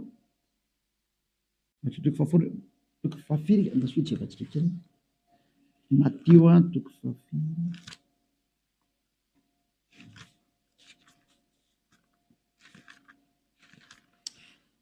Matio ao amin'ny boky Matio no jerevantsika aloha mikasika any amin'izay a. Matio toko fahafito a manoko amin'ny andininy dimy ambin'ny folo a ka hatrany amin'ny andininy valo ambin'ny folo. Matthieu 5 7, Matthieu 7 15 dia ny toko 15 ka hatramin'ny 18. Matthieu 7 15 ka hatramin'ny 18. Mitandrema ianareo fandreo voafitaky ny mpamina ny sandoka izay mankao aminareo amin'ny fitafian'ondry, fa ao anatiny dia ambodia mitoa izy. Ny voany no afantaranareo azy, eo amin'ny voany. Ny ato amin'ny fiarahana amin'ilay zanak'Andriamanitra marina zao dia ny voany hoe tsy mahay manota intsony. Noho ny amin'ilay teny hoe aza manota intsony, ary io fahotana io no mampisaraka ny olona tamin'io Andriamanitra Abrahama io. Raha hiaraka amin'ny Andriamanitra Abrahama ianao zany dia izao ny teny hoe aza manota intsony. Satria Andriamanitra tsy mihaino mampanota. Isaia toko 5:20 Isaia 59:2. Ino ny tanany avatsy fifa mavonjy, ary ny sofiny tsy ladilovana famary. Fa ny helokareo ny hevitra mampisaraka anareo amin'Andriamanitra nareo, ary ny fahotanareo no mampiafina ny tavany aminareo, ka dia tsy mihaino izy. Io Andriamanitra Abrahama io tsy mihaino mpanota novinanoviana. Zay zany ny valin'izay. Ka ny afantarana zany fa tena io Andriamanitra maro io tafaraka aminao, ny voany izy ny jerevo. Ny voany no afantaranareo anazy. Ka ina le voany? Aza manota intsony. Ary ina ny asan'ilay fanahy masina? Tsy mampanota olona intsony. Ary zay ny fahamarinana zay. Ary tsy misy ankoatran'izay. Manoto voaloboka mitsilo va ny olona, na aviavy amin'ny songisongo. Dia toy izany, ny azo tsara rehetra dia mamovo tsara, fa ny azo ratsy rehetra dia mamovo ratsy. Ny azo tsara tsy mety mamovo ratsy, ary ny azo ratsy tsy mety mamovo tsara. Zay ny voalazan'ny ten'Andriamanitra. Tsy mety hifangaro io azo. Ka rehefa ny resultat hitanao tsy manota intsony, zay le tenin'ilay Andriamanitra avo indrindra zay. Ilay zanany tsy iza fa Yahosoa. Zay le fahamarinana. Hitanao izy zao, ny azo nafantaranao ny voany. Ka rehanao mbola hiandry an'izany hoe aleo rehefa tonga izy hitantsika dia voly no miteny an'izay.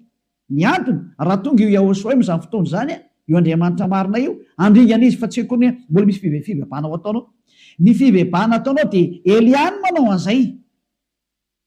Mamerina ny fony ray amin'ny zanany, ary ny fony zanany amin'ny ray, zao ataon'ny Eliazy zao ngely izy. So za miantsoantso anareo zao. Fa rehefa tonga zany Yahosoa zany, ndana vakeo tsara ny teny, fa fandringanana no ataony. Fanampitena ary tsisy resaka tsony, fanavana ny ratsy sy ny tsara no ataony amin'izany fotoana izany. Ary hitondra ny ratsy ho any amin'ny faharimy rehetra avy sy ny solofarany dia fandreo any. Hitondra ny tsara kosa izy ho any amin'ny lantilanta misy anazy. Zay ny programma an'izay. Fa ianao sy ny tranao raha mbola miandry an'izany resaka izany hoe rehefa tonga izy vao mahita an'izany, mbola fahatsoany ihany ary avinavina ny tsy fitiavanareo marina mahatonga anareo manao an'izany. Izao indray tsika toy ny manaraka numéro 9 le teo a. Rehefa tonga izy milaza ny anarany, izy ary tsy resaka aminao fa izy ary ho atsipiny any amin'ny elo ary ianao sy any amin'ny farimy rehetra hafa. Resaka aminao amin'ny ahoana? Zao amin'izao fotoana izao ny fibebahana. Fa tsy rehefa tonga izy voeritretra ny bebaka anao zany nge ka tsy misy tsony. Numéro 10 manaja anao. 12 taona no nampoko an'i Jesosy. Miaiky za fa manota. ary manota za mandrak'izao ary maniry no afaka amin'ny fahotana mba hilamina ny fanahy rehefa any akoatra ka ny tiako fantatra dia vao tonga ao am-piangonanareo ve zany aho dia afaka amin'ny fahotana ka rehefa mody any an-trano dia tsy manota intsony dia fanteneniko aminao fa miankina amin'ny fitiavanao sy ny fanekenao izao teny marina izao. Fitiavana anao nge izao teny izao rehefa raisinao fitiavanao dia tena afaka mihitsy ianao eo ny eo na dia mbola ny an-tranonao azy ianao dia efa manafaka eo soa rehefa mifonao ny fitiavana ny hoe teo afaka za ny fonao amity ny fonao manaka eny eo soa za teo afaka eo soa zay ihany ny andrasany dia tonga aminao ny famonjena tahaka nanaovany any Zakaiosy maniry ny famonjena niakatra eny ambony azy izy mba hitany eo soa dia ozy eo soa mantsy azy hoe anio ny tonga aminao ny famonjena Zakaiosy ohatr'izany koa ny ianao maniry koa anao niaraka amin'ny eo soa teo afaka ny fahotana ianao anio dia anio ihany dia misy aminao ny voninany na dia ny an-tranonao azy ianao fa rehefa ianao kosa moa zany ho an'izay manao toetra hafahafa hoe mitsapatsapa fa tsy tena mahafantatra ny hatsarany zany Andriamanitra manala ny fahotana zany fa mitsapatsapa dia tsisy nina ho hitanao eny andrarany ty zahatra efa ianao zavatra hafa ny tenao tongavana tsy mba le fitiavana nomeny ianao no mba eritretinao hoe tena mba tinga izy matoa nidina kety hamonjy anao rehefa hafahafa ianao dia tsisy nina ho raisinao fa rehefa tena henonao zany tena zany ary minao fa tena marina zany ary teo vonjeny ianao borofon'izany re olona manarivony be dehibe reo dia lazaiko aminao fa tena fanafahana miaraka amin'ny Ehosoa anio raha mino anao dia miseho ny voninatr'Andriamanitra zany foana ny teny Ehosoa zany ka rehefa mino anao fa tena mpamonjy Ehosoa anio dia anio ihany dia afaka ianao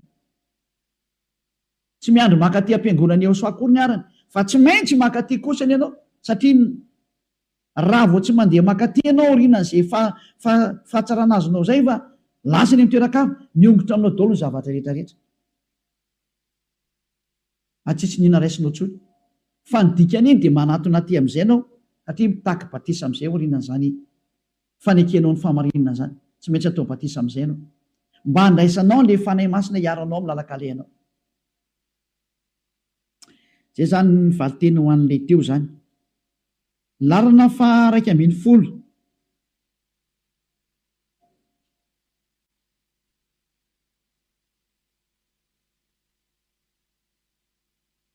izao ihany le teo ny mahalasa saina mantsy le tarihan'ny voalohany zany ty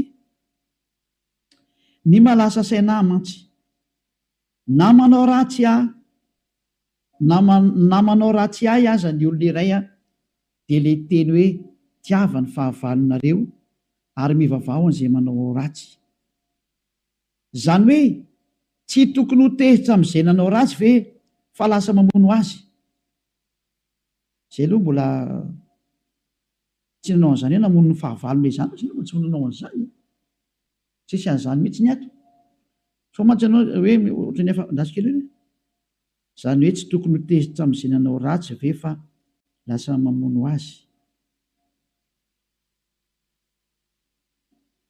raha vao manao ratsy any Ehosoa kosa aloha tsy hiditra amin'izany resaka raza moa zany kosiny zay hiaro ny voninahitry ny Andriamanitra ny ka raha zany ny ambanimbaniana sy atao tsinitsina dia tsisy mihavana amin'izany kosa aloha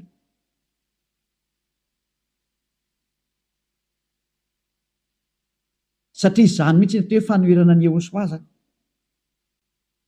fa raha zavatra hafa kosany tsisy olana mihitsy fa raha vao zany Andriamanitra lehibe sy le goavana zany tokony memboninahitra zany kosa ny misy mikitikitika ary zavatra hafa ny atao amin'izany zany le aloha tsisy mandevitra amin'izany Eliasy tsy mandevitra amin'izany zany mihitsy ny azako andravana izay manao an'izany zay le hoe zay manome voninahitra dia meko voninahitra fa zay manala baraka ana kosa ataoko afa-baraka ka raha ianao zany tena hiaraka amin'ny Andriamanitra marina io dia tena mila saro-piaro aminazy ianao zay ka raha zay ihany ny azo ohatra hoe tsy fanarana manohitra ny Ehosoa ino tsy mifanaraka mihitsy hatramin'ny farany zay le hoe tsy azo atao mantsy mandika ny olana ny Ehosoa io fa raha ny ankoatran'izay hoe tsisy olana mihitsy fa raha voe moa zavatra fanjahatra azo le ferina daholo nge zany azo atao nge mananatra tsara ny rahalahinao na ny anabavinao ny anadanao anaro izy raha manao tsy mety izy fa tsy mila mitezitra anazy. Fa raha ohatrany kotsy efa manao zatra mihoatra mety am'izay ka lasa makany amin'ny fanoherana ny Jehosoa, zavatra hafa am'izay zay am'izay kosa dia mahazo tezitra ianao satria efa manohitra ny tenin'ny Jehosoa azy ny dikan'izany. Zay hafa indray zay. Zay zany ny valy teny menanao hoe raha ato amin'ny Jehosoa tsy misy olona tezitezitra am'izay mandeha an'izany. Mety matezitra anao izy fa tsy miala anao, zay fotsiny dia vita. Satria ny tenin'Andriamanitra miteny hoe tezera fa aza manota. Zay ny fampianarana nazavaina am'izay rehefa nandeha nampianatra ny apôstôly, satria Jehosoa tezitra. Araka ny teniko be dia be ny fotoana nampatezitra ny Jehosoako ny aviavy ary ho aty aviavy tsy maninitra dia nozonony fotsiny izao. Tezitra tsy namokatra teo anatreny dia alany izany. Dia izay no tonga ny hoe ny fahatezerana tsy tokony misy amin'ny olona fa raha tezitra ianao aza manota. Ohatra be desy ilay manao tsy mety, izany azo atao tsara mihitsy izany. Fa tsy manota ianao raha manao an'izany. Raha mananatra olona ianao tsy manota ianao, tsisy fahotana mihitsy izany. Fa ny tsy mety izany tena marina koa mantsy le olona resahany Jehosoa tamin'ireny fotoana ireny mbola tsisy olona tafaraka aminazy akory fa samy olona mpanao ratsy. Mbola vao manomboka mitoro teny Jehosoa. Ianao mitezitezitra ny rahalahy hoe fiainao koa raha mba manao ratsy tahaka anazy, izay ny teny tiany Jehosoa tenenina nge. Aza mitsara ny rahalahinao, aza miteny rahalahinao ianao, aza mitezitra amin'ny rahalahinao fa tsy mety nge izany. Satria ianao koa raha mba manao tsy mety tahaka anazy. Fa rehefa tonga aty amin'ny Jehosoa amin'izay ianao olona tsy manao ratsy intsony ianao ety, iny moa tokony hampatezitra anao. Fa raha tezitra ianao noho ny amin'ilay tsy mety nataon'ny olona mahatonga anao tezitra, noho ny amin'ny fanaovan-tsinitsiny Andriamanitra anao. Ka raha vao izay indray dia tsy mety tsy azo atao mihitsy izay. Toka fazonao amin'izay nga mandeha ity pitenenina teo nga fa raha somary ny bana kely lavalava tsika teo. Tsy andiny fa larana faharoa ambin'ny folo miarabanao. Ianao milaza misy mpangalatahaka ny anaran'i Jehosoa, fa ny ahafantarana azy dia ilay tena Jehosoa tsy manota ary mampanota. Fa ny ahafantarana azy dia ilay tena Jehosoa tsy manota ary mampanota. Fa an'ilay mpangalatra Jehosoa kosa dia manota. Ka misy fahatsorana kely nga amin'ilay soratra eo. Ka ahoana koa izany raha mba ohatr' izany fa ilay miaraka amin'i Jesosy sandoka no mpanota fa miaraka amin'ilay tena Jesosy no tsy manota. Tena mampime kosa lizika. Ohatra amin'ity ampitana reo hoe misy mangalatahaka anaran'i Jehosoa.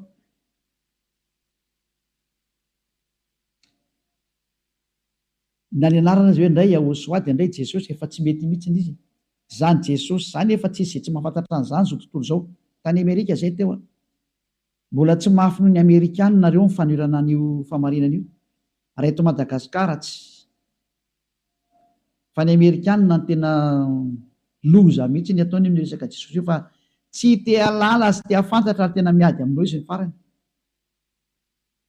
Eto anateny hoe izay moa nandefa sansaribasy mihitsy nampatahoriny amin'izay hoe tezitra be izy tao anatin'ilay izy dia izany ny ataony zareo izany fa tsy maintsy toriana tsy maintsy ampianarana anazy ny teny.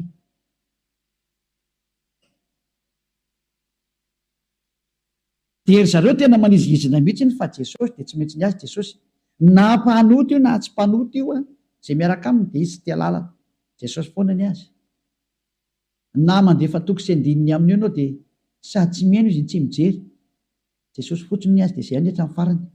Dia ilay Jaona 3:16 mihitsy no mihaino hoe toy izao ny tiavan'Andriamanitra ny zanaka izao toy izao nomeny zanany lahy tokana mba tsy hivezy mino azy. Tena iny kopikole izy rehetra mihitsy.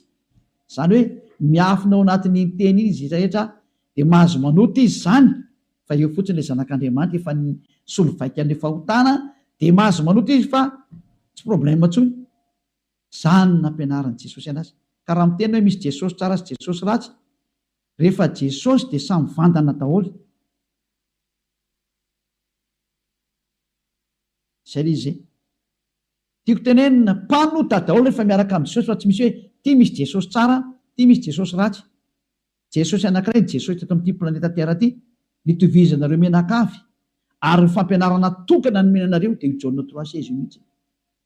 Lisiny Jaona 1:8 na fangaronareo amin'izay reo dia io nareo fananota zay ny fampianarana Jesosy ka tsy misy aty amin'ny anay kosa nge Jesosy tsara aza miteniteny foana tsisy Jesosy tsara zany. Samy ratsy daholo reo, samy nampanotanareo.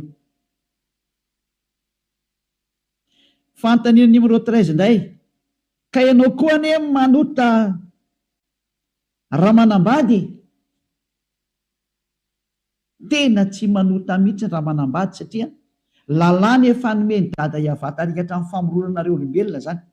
Rehefa niforonanareo dia dada Iava hoe lasy vavy namorona anazy ary avy eo dia nalaina avy eo amin'ny Adama zany ny torateziny araka ny voalazan'ny soratra masina tany aminareo dia hoe nasiana nofo iny ary nanamboarana vehivavy an'ny Adama dia lasa hoe Aiva ny anarany. Dia nataon'izay olombelona miteny hoe Adama sy Eva, ny anarany Adama, Aiva. Zay reo olombelona reo dia nataon'Andriamanitra hoe ary noho izany dia andao ny rainy sy ny reny izy ka hiambana amin'ny vadiny ary nofo ray ihany izy roa, nofo ray ihany izy roa, tsodrano be zany. Hikambana amin'ny vadiny izy, zany hoe hivady amin'ny vadiny izy ary lasa nofo ray izy roa noho ny izy hivady dia rafa nofo ray izy roa. Autorisation céleste izany, zany hoe autorisation avy any amin'ny lanitra ny lanitra ka tsy manota mihitsy ianao na manao an'izany aza. Fa fahatsoana be vava zany fisainanao zany. Ny dikan'ilay ten'Andriamanitra arika hatramin'ilay hoe rehefa mitokana hivavaka nareo roa dia aza mitambatra fandriana fa aleo misaraka mba tsy ho azo ny fakapananareo. Ina ny antony? Lasa hivady eo nareo dia ho adinonareo mihitsy ny fe olona mitokantena ao amin'Andriamanitra ny nareo. Ka ny dika mitokantena dia hoe aza ilengelenina zavatra hafa intsony nareo fa ianao sy ahosoarery hatramin'ny farany.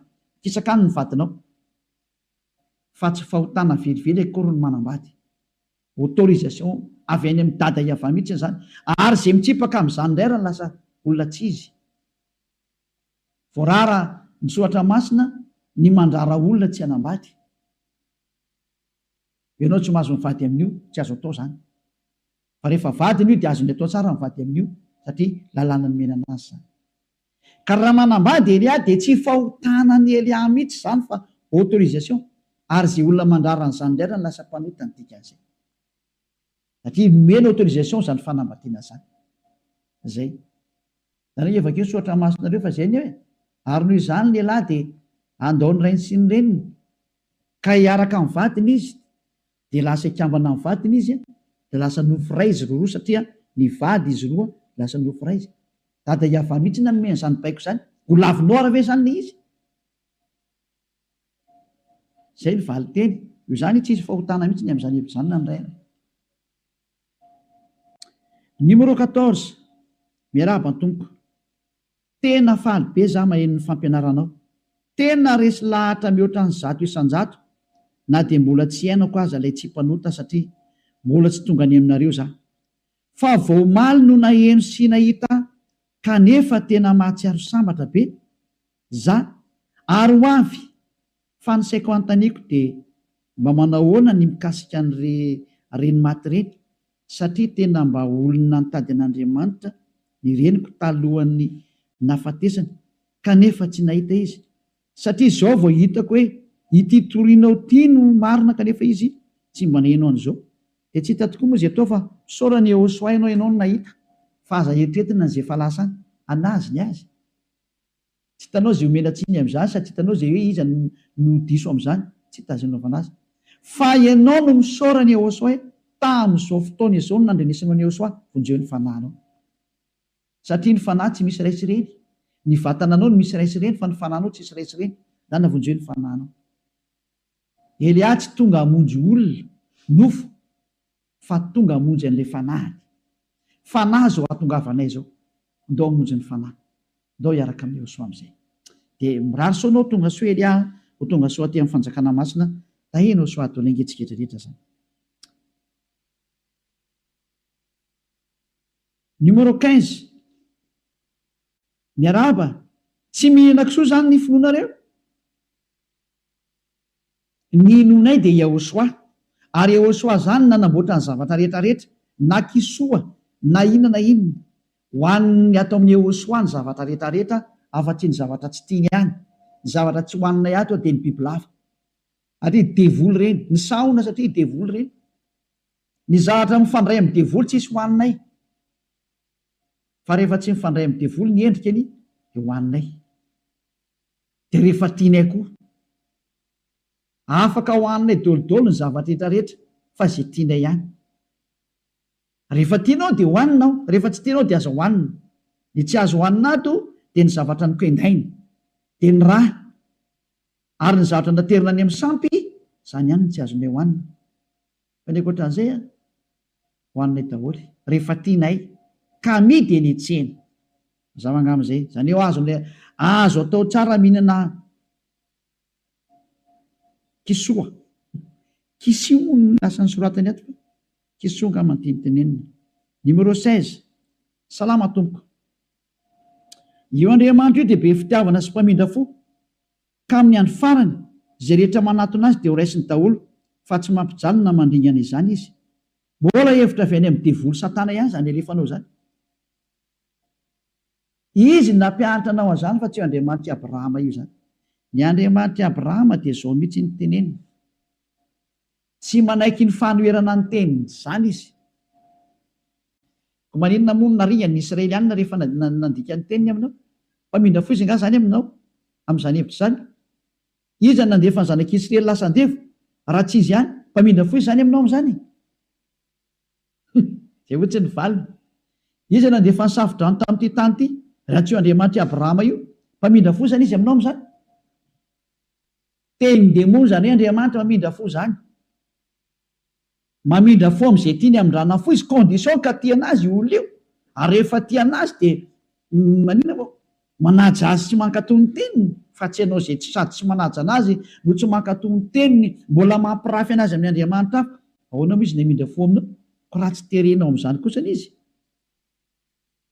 zay nga mivaly teny amin'ilay olona hoe mamindra fo izy fa amin'ny olona izay tia azy, dia ilay hoe za mindra fo amin'izay tiako amin'ny rana fo, tiana azy ny olo iny matoa amin'ny rana fo, rehefa tsy tiana azy ianao izy tsy hamindra fo aminao zany, ianao zay hoe fahavalony, ahoana moa izy ny hamindra fo aminao, zay zany ny teny nomeny antsika aloha, fa ohatran'ny hatreo angamba ilay fanontaniana dia tsy misy tsony hoe lasa tsy vetivety raha mbola misy efa miraika ambin'ny folo latsaka fahatelo zao dia miantsy raha mbola misy kely faraparany angambany fa rehefa tsy misy tsony dia zay zany, fa dia tapitra zany ozy ny mpandefa mesazy rehetrarehetra ty hoe tsisy tsony ny mesazy fa ny farana hatreo zany ny mesazy mirary izy soantsika rehetra ho faly nandrea zany teny zany, mialamy Jesosy sy Jesoa, mialamy Jesus Jizasy, mahitsy be ny teniny ely ahy, rehefa te ho ripaka nareo dia mipetraho, safidy io sisa, ary rehefa te hitsipy any amin'ny ely nareo dia mipetraho, rehefa niteny taminareo ampiara-dia amin'ny devoly io,